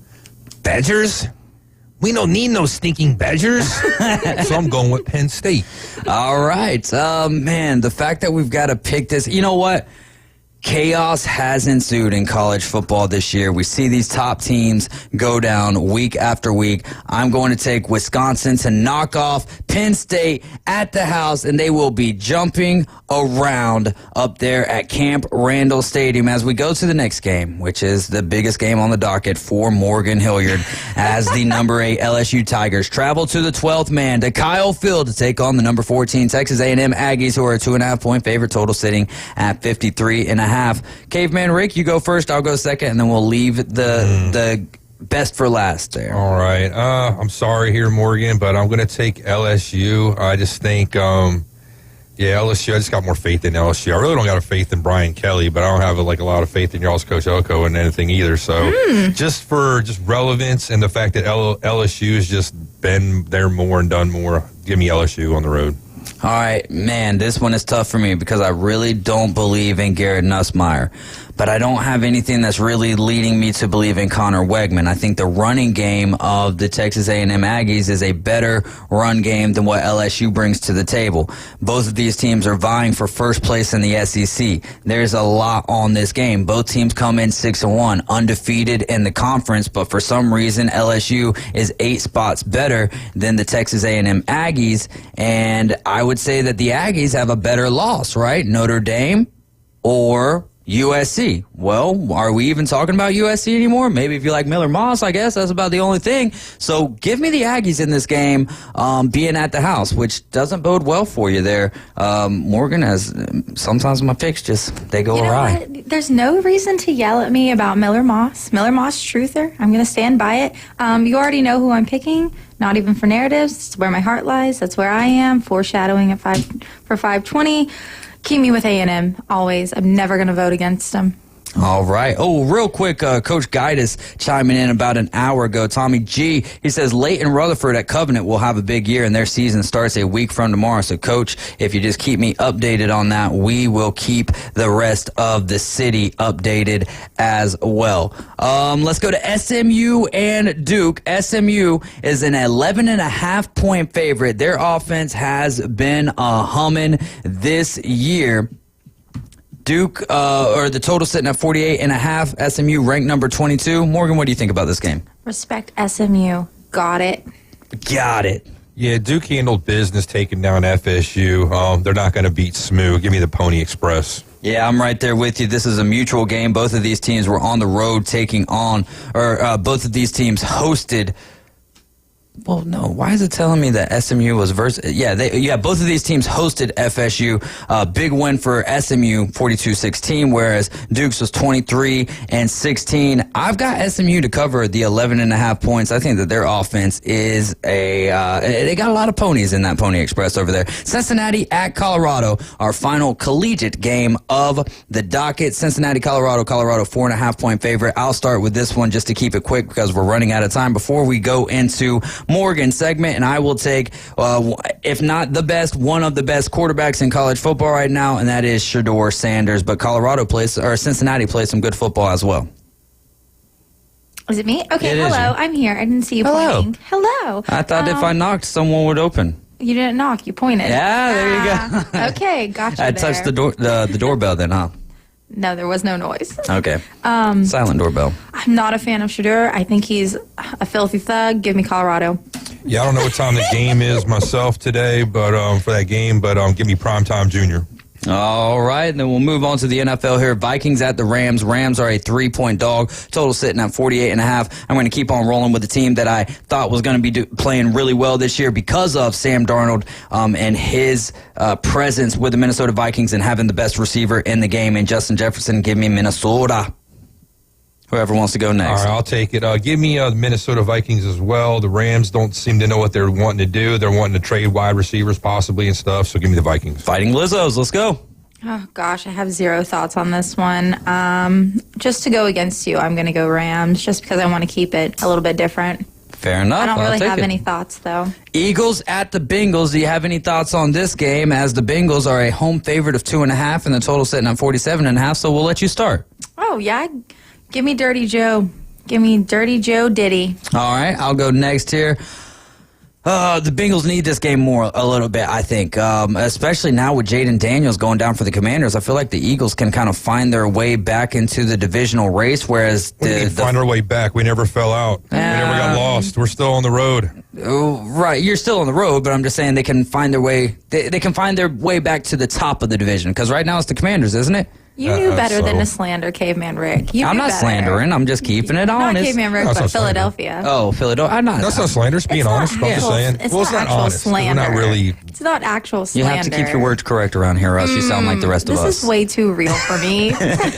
I'm going to take the Bengals because they're at the house. If this was flip-flopped and we were playing at the Link, then I would be taking the Eagles. But I think the Bengals need this game just a little bit more. Caveman Rick. Home, road, on the moon, on the sun. I don't care where we're playing. I'm taking the Eagles. I think it's going to be a tie if y'all played on the sun. The last time we played, it was a tie. You probably saw that earlier today, back a few years ago. Yeah. Last time we tied, it was like 23-23. Joe Burrow's third start, too, I think, by the way, when that happened. But, yeah, give me my Eagles on the road. Don't care. Even if the Bengals need it more, we need it pretty bad, too. So give me the win. Fair enough, man. This could have been a game of the number 1 and the number 2 draft pick, the Bears and the Commanders. However, it is not, and I'm still, just because of not my disdain. My disdain it's not disdain anymore for Caleb Williams, but I still am not thinking that he's as good as what everybody's making him out to be. I think that he's great with escapability, but he's shown flashes.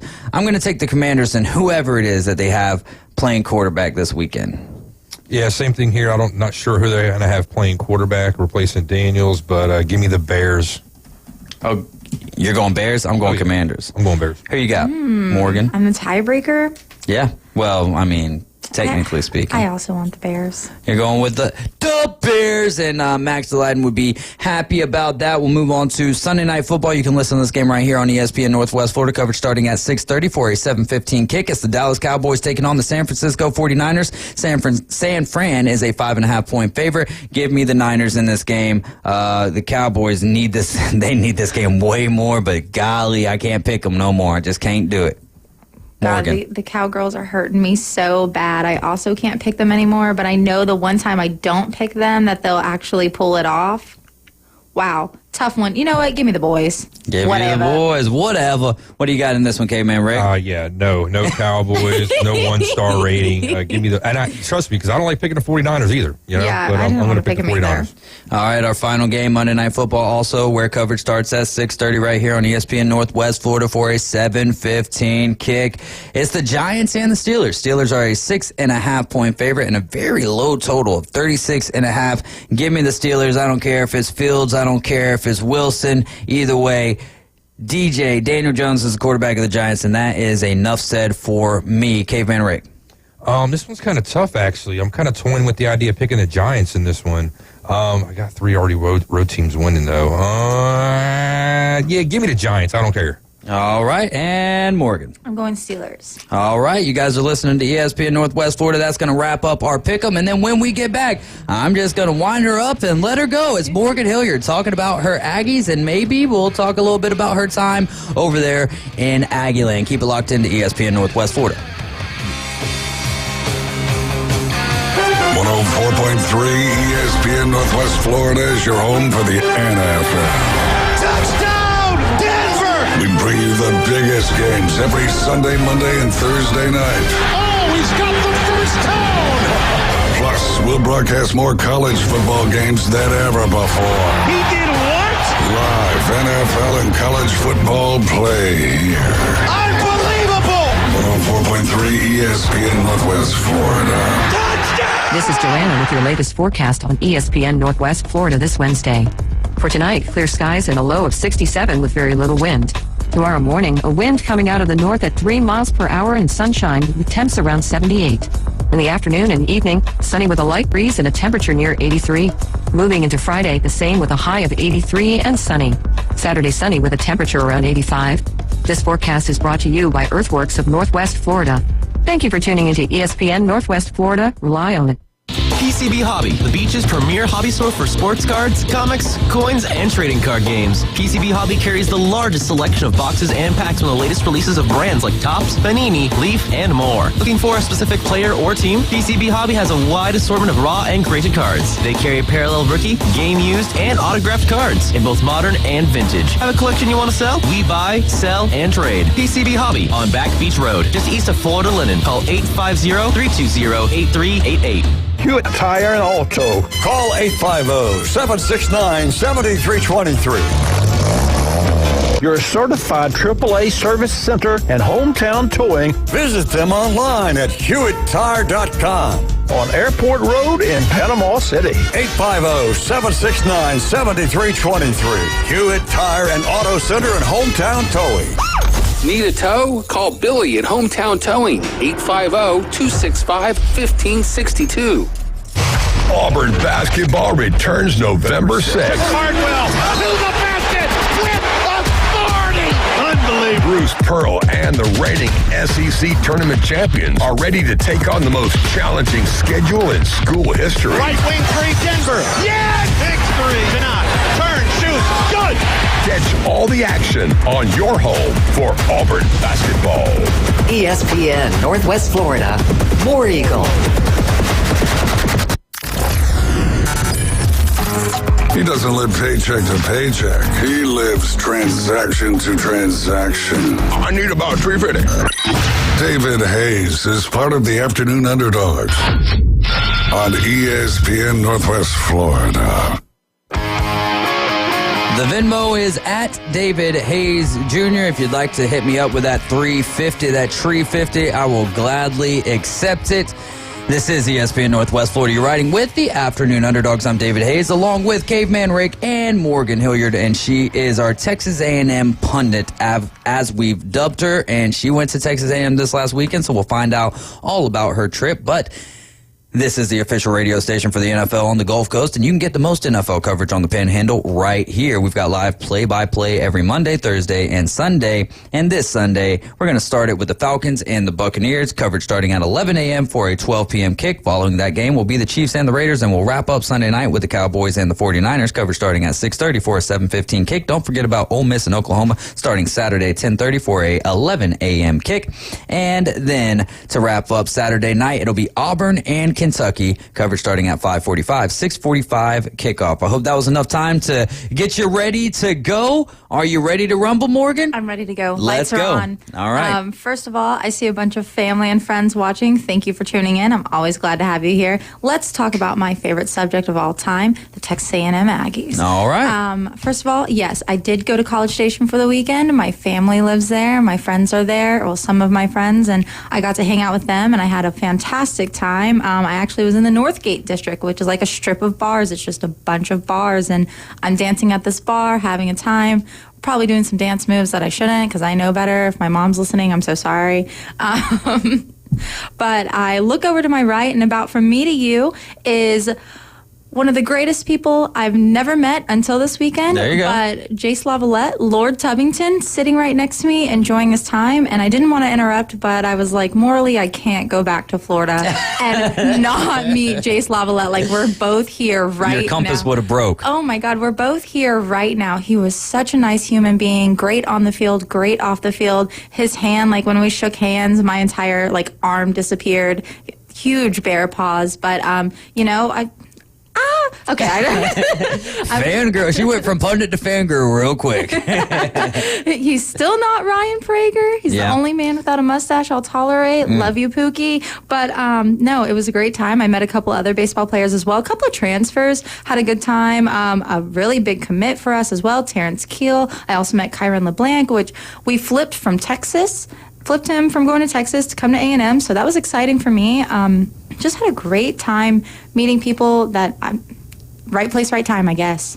So did the flip happen after the Schlosser? Oh, yes. So that's how many guys came from Texas to Texas A&M after Schlossnagle went from Texas A&M to the Longhorns?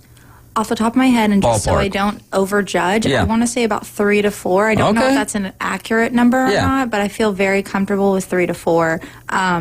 So y'all got a little bit of intel then on Longhorns baseball for next year. Maybe we do, maybe we don't. I don't know. I'll let y'all keep it close to the vest over there in Aggieland. I'll let Early tell you that. There you go. See you on the field. We actually play Houston in an exhibition match this week on Friday, so I wish I would have, could go back again because it's a free game. Kind of sad about that, but it's okay. I'm here.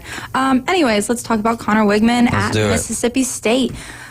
Unfortunately, the game was a little underwhelming. What made it perfect is that I was with friends, so, I was more than happy to be watching anyways. I didn't have to worry about my mental health this week because I didn't have really time to think about my mental health because I wasn't on my couch watching it crashing out, of course. But I feel like we should have beat MSU by more.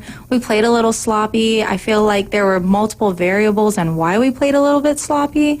We had some missed tackles. They just weren't really clean from the get-go. Things, that we can clean up. It's definitely doable. There's a bunch of shadows on the field as well, and I just am not a fan of the way MSU's stadium is set up. It just kind of looks like a big dip. I don't know. I'm just not a really big fan of that. I can't take it seriously, honestly. I've been on the field, I've been in the facilities, and they have great facilities. I'm just not a big fan of MSU, let's be honest. And then also factor in that there's 2 different maroons on the field, almost the same color, maybe like 2 shades off. Yeah.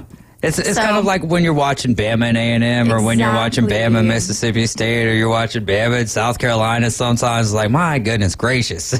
Yes, good stuff. A little bit of differential there. And then what really upset me is earlier this week, one of the people in our fan base had tweeted that in SEC play, Wegman had thrown 0 picks in any SEC play. Of course, you're just asking for a curse. And what happened? He threw 2 picks. Like, be so serious. Let's not do that. Why don't we just refrain from forecasting and whatnot. Let's just stop. Let's pump the brakes there. Just gotta real quick recognize our YouTube chatteteers, if you will. The what are we calling them again? The Barbie bandwagon?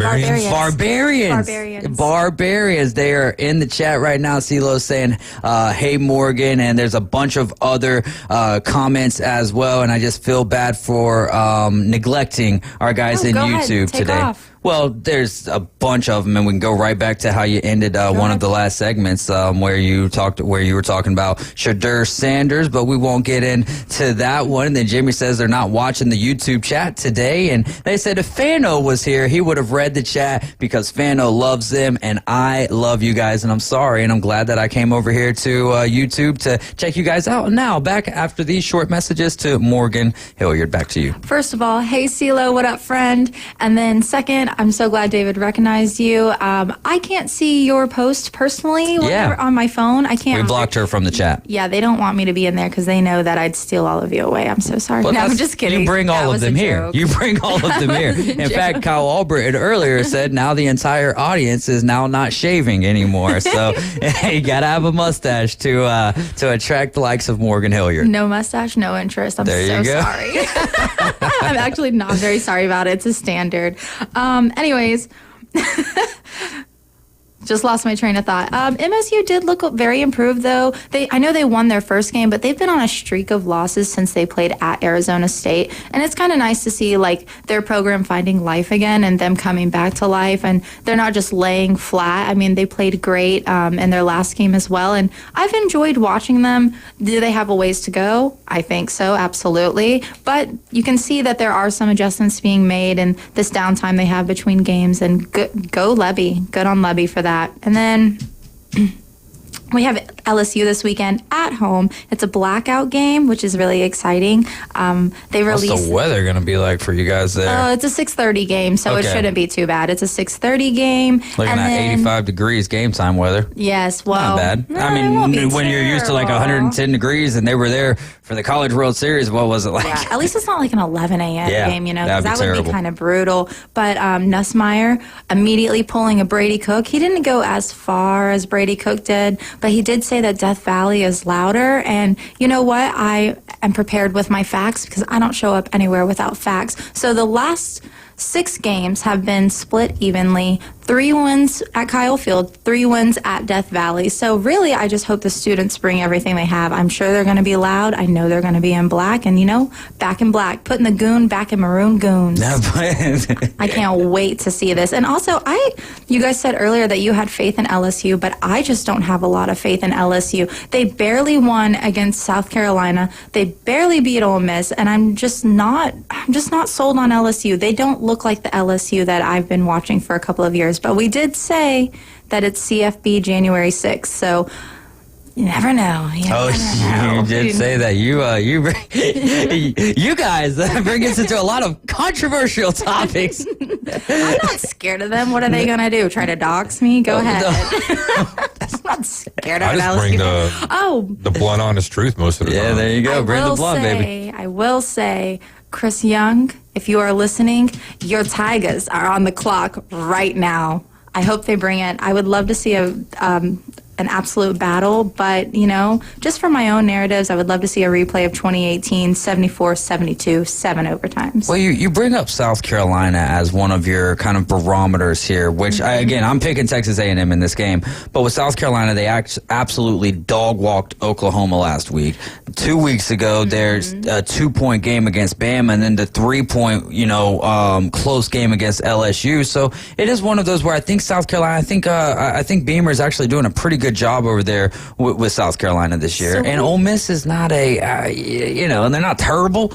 They're worried about making TikToks. I'm not worried about Jackson Dart. What's he going to do? Send a Snapchat? I'm shaking. We actually play South Carolina next weekend in South Carolina, so that will definitely be an interesting game. I am just a little nervous about that. What makes me nervous about this week's game, the only reason I'm really giving it any credit, let's be honest here, is that we're both undefeated in conference play. We just have one more win than them. We're 4-0. They're 3-0. And then also, this could be trivial to our college football football playoff spot as well, because we would be the first ones with like a 2-loss under our belt, and we both are 6-1, like we said. So I mean, for back-end narratives, it's just kind of like, oh my God, it's really up in the air. But me, personally, I have a lot of confidence in the Aggies. I think Bama doesn't play Texas A&M this year, do we? No, we don't. No, so with that, I think that it would behoove the Tide a little bit more if LSU wins this game, because then Texas A&M can go ahead and take it SEC lost, and then hopefully Bama can go to LSU and take them down. But we'll have to see, man. We're a long ways away from that, and in fact, I think we've got about 2 weeks, not this coming Tuesday, but the following Tuesday we'll have. So then 2 weeks, you're not next Wednesday, but the next Wednesday we're going to be talking about college football playoff rankings. We're going to be talking about seeds and everything else, and I'm excited about it, but also I'm still kind of thinking about my ceiling being 10-2, and I would love to see us with 10-2. I would love to see a CFP spot, but still K Manberg said he didn't have any trust in Mike Elko, but I have full trust in him. I like the way he looks on the sidelines, and I like how involved he is. Where Jimbo, like, how do I put this? Once you start wearing that, like, Times New Roman gear, like, you're so far out of it, you just know it's coming. Yes, exactly. But Elko, like, he's got a lot of energy into it. If they we need to kind of sit on that for just a second. It's like a basic font. It's a font, yeah. No, I know what Times New Roman is. I know what it is, but what does that mean? Like, he was wearing, like, older clothes, like nothing fancy? No. So, like, actually, the fan base, the Alabama fan base, called DeBauer out for this recently. DeBoer, whatever. DeBauer. I wish he would devour the teams that they play against. Whatever his name is. I don't care, because he's not my coach. No disrespect. No disrespect, none taken. No offense taken. Respectfully, let me back it up there. Respectfully, your fan base just called him out for only wearing a T-shirt at one of the games, and he addressed, and he was like, I didn't realize people would care about this. I think it just goes a lot to the coach's look. I mean, it doesn't matter what you wear, but in the end, it does kind of matter to what the fans think about your image. And that's why I'm always dressed up, always in pink. You know, I come straight from work. Image is everything, and I 100% stand by that. You never know where you're going to be, who you're going to meet, or whatever. But I think substance matters more than image. Image, like, if you're winning, you can wear whatever you want, though. But it's fueling their narratives to hate you. You don't want them to hate you off a T-shirt. That fan base. You know what? If you're winning, like I said, was last week's best deodorant. If he's winning every game, winning is the best deodorant. He can show up looking like deodorant tattooed on my. He can show up looking like a hobo. If they're undefeated. If they're undefeated, the fans don't care what he's looking like. I don't know about that, because when Jackson Dart showed up in like a hoodie and whatnot, they got a lot of controversy because they walked in and they also lost that game, and it just didn't go over well. And had they won? I feel like people care a lot about the way these players and coaches present themselves, and I'm going to stand on that. Kyle Alburton says our coach always wears black like Johnny Cash, but instead of hurting himself, he hurts all of us. He's so real for that. Oh, man. My thing, see, I'm just a different Alabama fan than the rest of the Alabama fans, meaning, like, yes, did it stink losing to Vanderbilt? Absolutely. But Vanderbilt's shown that they're a good team this year. Did it stink losing to Tennessee? The writing was on the wall. That game could have went either way. So to me, it's like he deserves. He's not going to get it. He could have lost to Georgia. Could have lost to South Carolina. There's a reality where Bama could have 4 losses right now, but they're not. And so for me, he gets a longer leash. Then it doesn't even matter because he's not losing his job this year. So you're admitting that image does matter because you just said that you're giving him a longer leash. Because of what's happening on the field, though. I could care less. I didn't even know that our fans were complaining about him wearing a T-shirt. That's why you have me to Exactly. I need the little tidbits of information coming from Morgan Hilliard. That must be the Twitter eggs that are mentioned in the T-shirt. The twigs. No, that was his fan base. All up in the Burnerverse. Well, you're right. All the up Twitter in the eggs. Burnerverse. The Burnerverse but that's still Twitter, right? Yes. The Burnerverse, yeah, okay.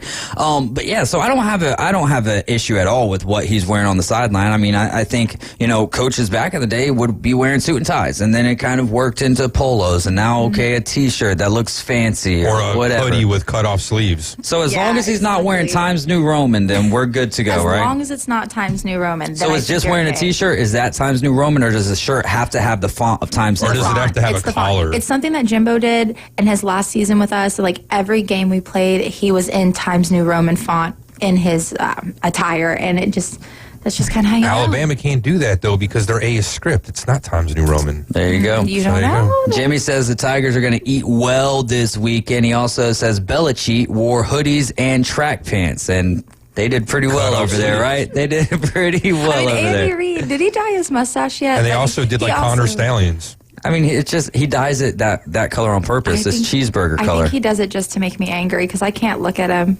I just want to throw up every time I see him. My goodness. All right, well, we're going to get into some Mo Notes with Morgan Hilliard when we return. You're listening to ESPN Northwest Florida, your radio home for Mosley Dolphin football, 104.3 ESPN Northwest Florida.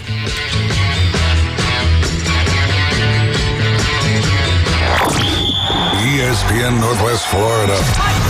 We're the radio home of the Mosley Dolphins. Thursday night, we're going under the lights. And Jamarcus Halstead into the end zone for another Dolphins touchdown. Your undefeated Bay County champions, the Mosley Dolphins, are on the road to face the 2-6 Gulf Breeze Dolphins. It's Dolphins versus Dolphins. Kickoff Thursday night at 7 on ESPN Northwest Florida. This is Joanna with your latest forecast on ESPN Northwest Florida this Wednesday. For tonight, clear skies and a low of 67 with very little wind. Tomorrow morning, a wind coming out of the north at 3 miles per hour and sunshine with temps around 78. In the afternoon and evening, sunny with a light breeze and a temperature near 83.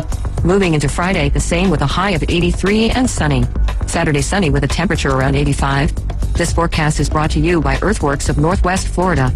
Thank you for tuning into ESPN Northwest Florida. Rely on it. Every love story deserves a perfect beginning. At Tracy's Fine Jewelry, we believe that your engagement ring should be as unique as your love. Explore a vast selection of certified natural and lab-created diamonds, each hand-picked for brilliance and beauty.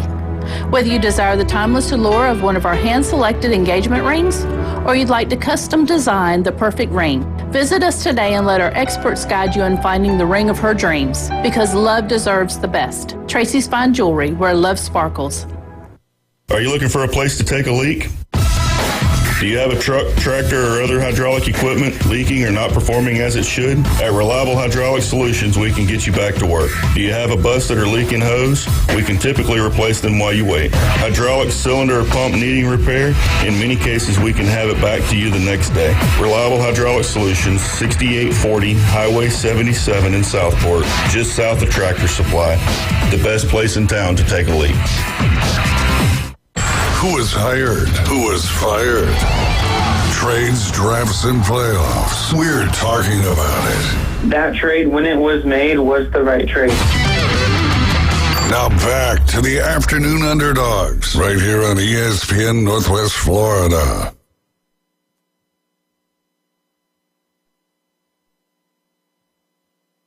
All right, we is back. You're right up with the Afternoon Underdogs. This is ESPN Northwest Florida. We are your home for the Mosley Dolphins as they travel to the Gulf Breeze Dolphins tomorrow night, and the kick will commence at 7 p.m. We'll get you to the coverage over there at 6:30, but from 5:30 to 6:30, it's going to be Coach Brian Haddad and Banji Bamadella. All right, this segment is Mo Notes, where Morgan's just going to take us through the Twitterverse right now on things that she saw, and we're going to react, I guess. It's Reacts with the Afternoon Underdogs. Is this like Tosh.0, but instead with the Twitterverse instead of like YouTube videos? So, essentially. Yeah, because essentially, like, all my content comes from the crazy stuff I see over the weekend and, like, the week break I get from here. So, yeah, that's where I gather all of it.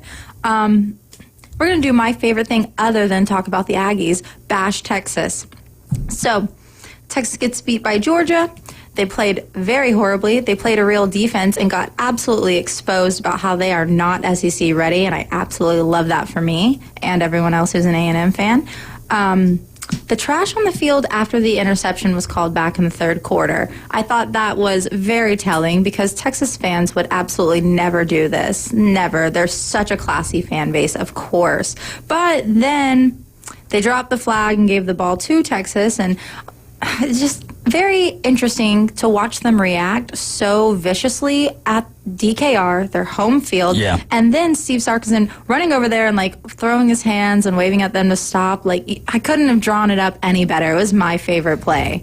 Did you see some of the other things that happened after that? So not only did Texas get fined for that, I believe, but they had to go and find like some of the individual. Go ahead.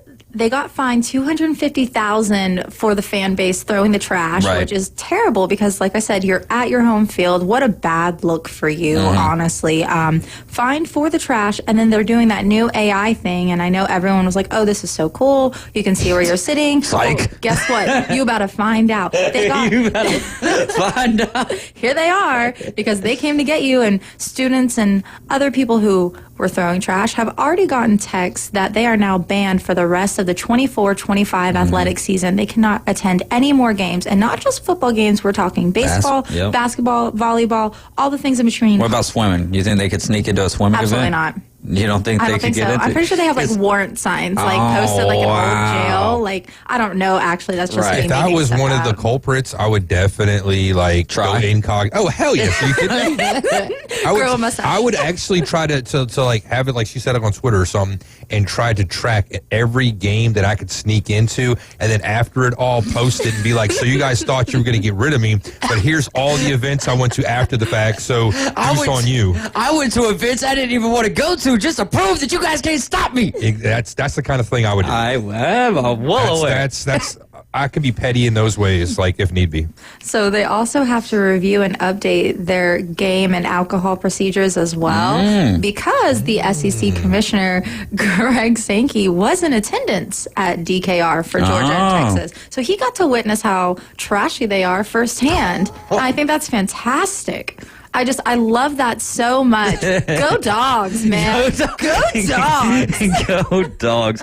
Yeah, that is, that's definitely something. Obviously, you don't like it for the game in general. You never want to see anyone throwing stuff on the field, but then whenever it's affecting a call, meaning that, okay, well, now the referees, they got a few extra minutes here, so now they're going to change a pivotal call in the game, which helped the team out that was causing the ruckus, too. Yeah. Yes. And that's the other thing. I feel like that and the was ref. tampering. Like, it just kind of felt like tampering. Well, like Tyler said yesterday, Swaggy T, about how the ref had ties to Texas. Yeah. Son has a company in Texas, yada, yada, yada. So it's a lot of shenanigans could be going on. It was, and it didn't stop Georgia from laying the beat down.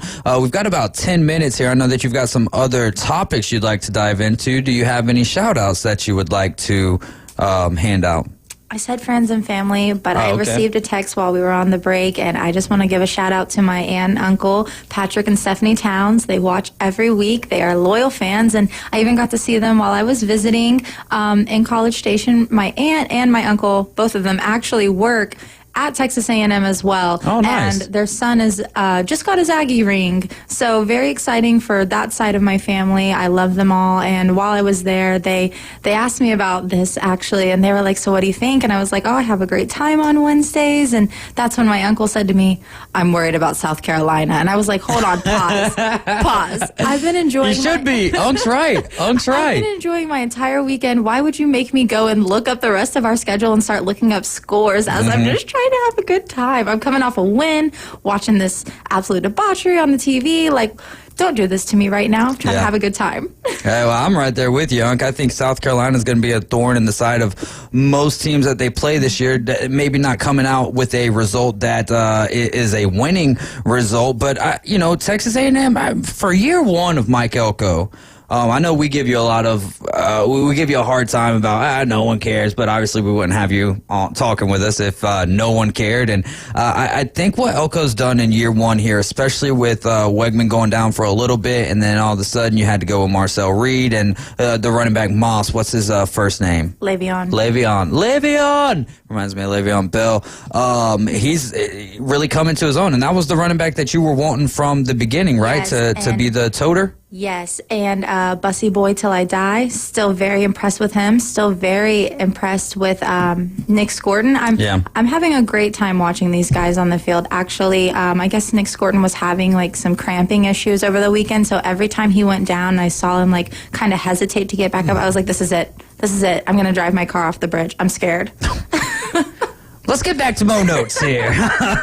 Anyways, keeping on with Texas, this was really interesting. So as I was flying back to Panama City, I saw where just a few fleeting minutes, 247 releases a graphic, and this is a legitimate 247 graphic, that Quinn Ewers was dropping out to prepare for the NFL draft. See, I saw that too. So it was up just long enough to make it into the hands of people it definitely shouldn't have, because I'm going to take it and run with it right now. And I'm glad you saw it. So when she says, so I can verify, because I brought it up the other day on the show, and I'm like, listen, I can't verify this. I don't know if there's any validity to this, but if this is something that starts happening in college football, watch out, because it's not just bowl games now. You're talking about you have a bad game that maybe NFL scouts are taking or looking at you in a different light now, and now all of a sudden it's just like, well, no notes, I'm done. I don't even know if I used that word correctly, but I'm done for the rest of the year now because I got to hold on to my draft stock. I hate that.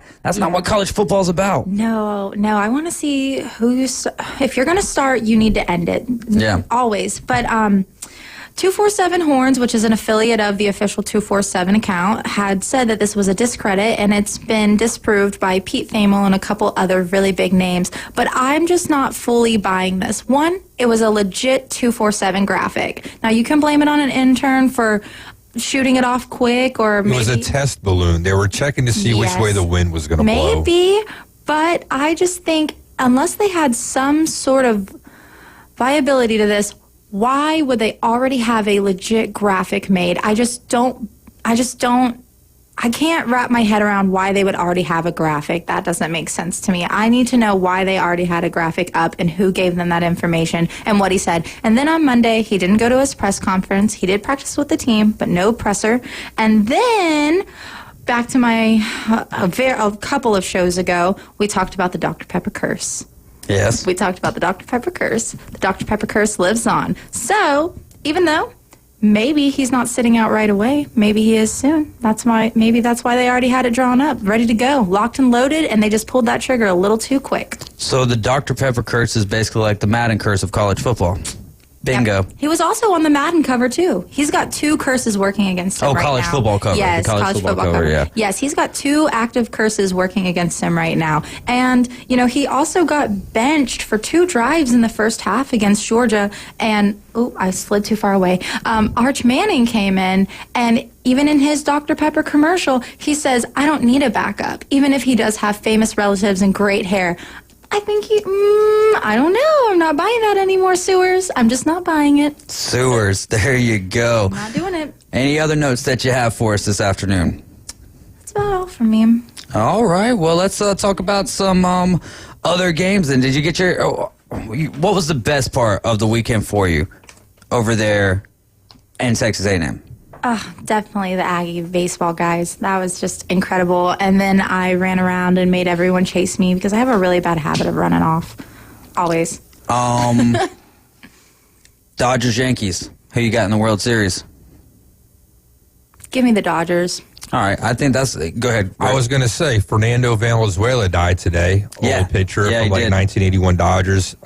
Basically, you can credit Linsanity to Fernando Valenzuela, to Fernando Mania way back in the day when somebody came out and this was like phenomenal and everybody jumped on the bandwagon for a short while. That was that dude. So crazy that he just passed, and that might do something for the Dodgers. They might kind of help that franchise out somehow or another. So who do you have winning the World Series? I mean, if I got to pick somebody and put money on it, I'll probably put money on the Yankees. But, I can see the Dodgers winning. I mean, they put a lot of runs up in that last round against the Mets. They probably put up 40 in that series. I mean, they had 2 games at least over 9 right there, and they clinched. What was it, 10? And Aaron Judge has been kind of, iffy. A great regular season, but man, in the playoffs so far, they've been relying on guys like Soto and Stanton to bail them out. You get Garrett Cole that maybe go 2-3 times. So yeah, I don't know. All right. Jimmy says, I love that level of petty, caveman. He would do that too, talking about going into trying to get into as many sporting events as you possibly can, doing it incognito. That shows that you'll quit on your team if something better could be coming. This should kill yours draft stock. And that's exactly how I feel. Though, because you're always going to have that coach out there that's going to think that they can do something. He's not taking the year off. That was a premature graphic, correct? 24/7 let it out, and then it got into the hands of people like Morgan, as she said, and then those are the wrong hands that you let that stuff get into, that you let that type of content get into, because then they take it and run with it, and now it's spreading like wildfire, even though it's not the truth. Had the wind blown the other way, do you think it would have gotten taken down that quick, is my point, though? I'm not really sure. Probably not, because like I've already said before, everyone's against Aggie. I think a lot of times that happens just to get the initial reaction, and then based off initial reaction, that's when you either like leave it up or you take it right down just to... So, well, not only it being an Damage control. official graphic, but also 247 themselves never released an actual statement about that graphic. Probably they're going to handle it internally. I would never come out and say, yo, we had an intern prematurely post this. I mean, that's just bad PR, and you don't want to blame an employee, but also... But someone's got to take the fall, I guess, sometimes. Someone has to take the fall, and they said that they were hacked. If you were hacked, why do you... All right, Shady Sharp. Do you have this? Why do you have this made? Someone, please, in 247, please release a statement. Please. That's a cop-out excuse for everything I got hacked. See? Exactly. It's like you post something very... just anything you post on Facebook or Twitter or whatever, it's like, oh, I don't like it. It's never anything positive. It's like, oh, I was hacked. Yeah. It's always something negative. All right, buddy. So why was it there? Why were they able to find it that quick? It was already drawn up, ready to go. I'm just not believing that maybe, like I said, maybe not now, but maybe soon. And I'm just not fully sold on it. Caveman Rick, I have you on Facebook. Just let me know so I don't log in. I was going to say, no, try it and try, put a bunch of more positive stuff on there. Everybody's like, what's up? I got hacked. And see what everybody's response is. That would be sick. That would be like... I wait for April Fools. No, man, you can't do it on April Fools. I would just I would love the element of you saying just something very nice about someone random or something and be like, whoa, I don't know what that last post was, but I was hacked. But I do agree with Jimmy that if this were to have been a real sentiment or a real image, then I think that you're looking at a bad look for the future of college football, but also NFL's got to start taking note of these guys who are going to quit on their teams, because you see it happen at the collegiate level, then it happens at the NFL level years down the road, because there is that commitment issue, if you will. That's going to do it for us today. Morgan, thank you so much for stopping by on Wednesdays. Caveman Rick, David Hayes, we're the Afternoon Underdogs. Y'all have yourselves a great rest of your Wednesday evening. Just remember, Jesus loves you, and so do I.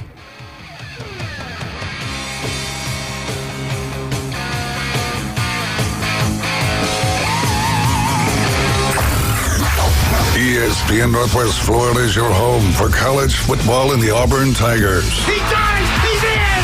Touchdown, Auburn! We heard you, Tiger fans. So this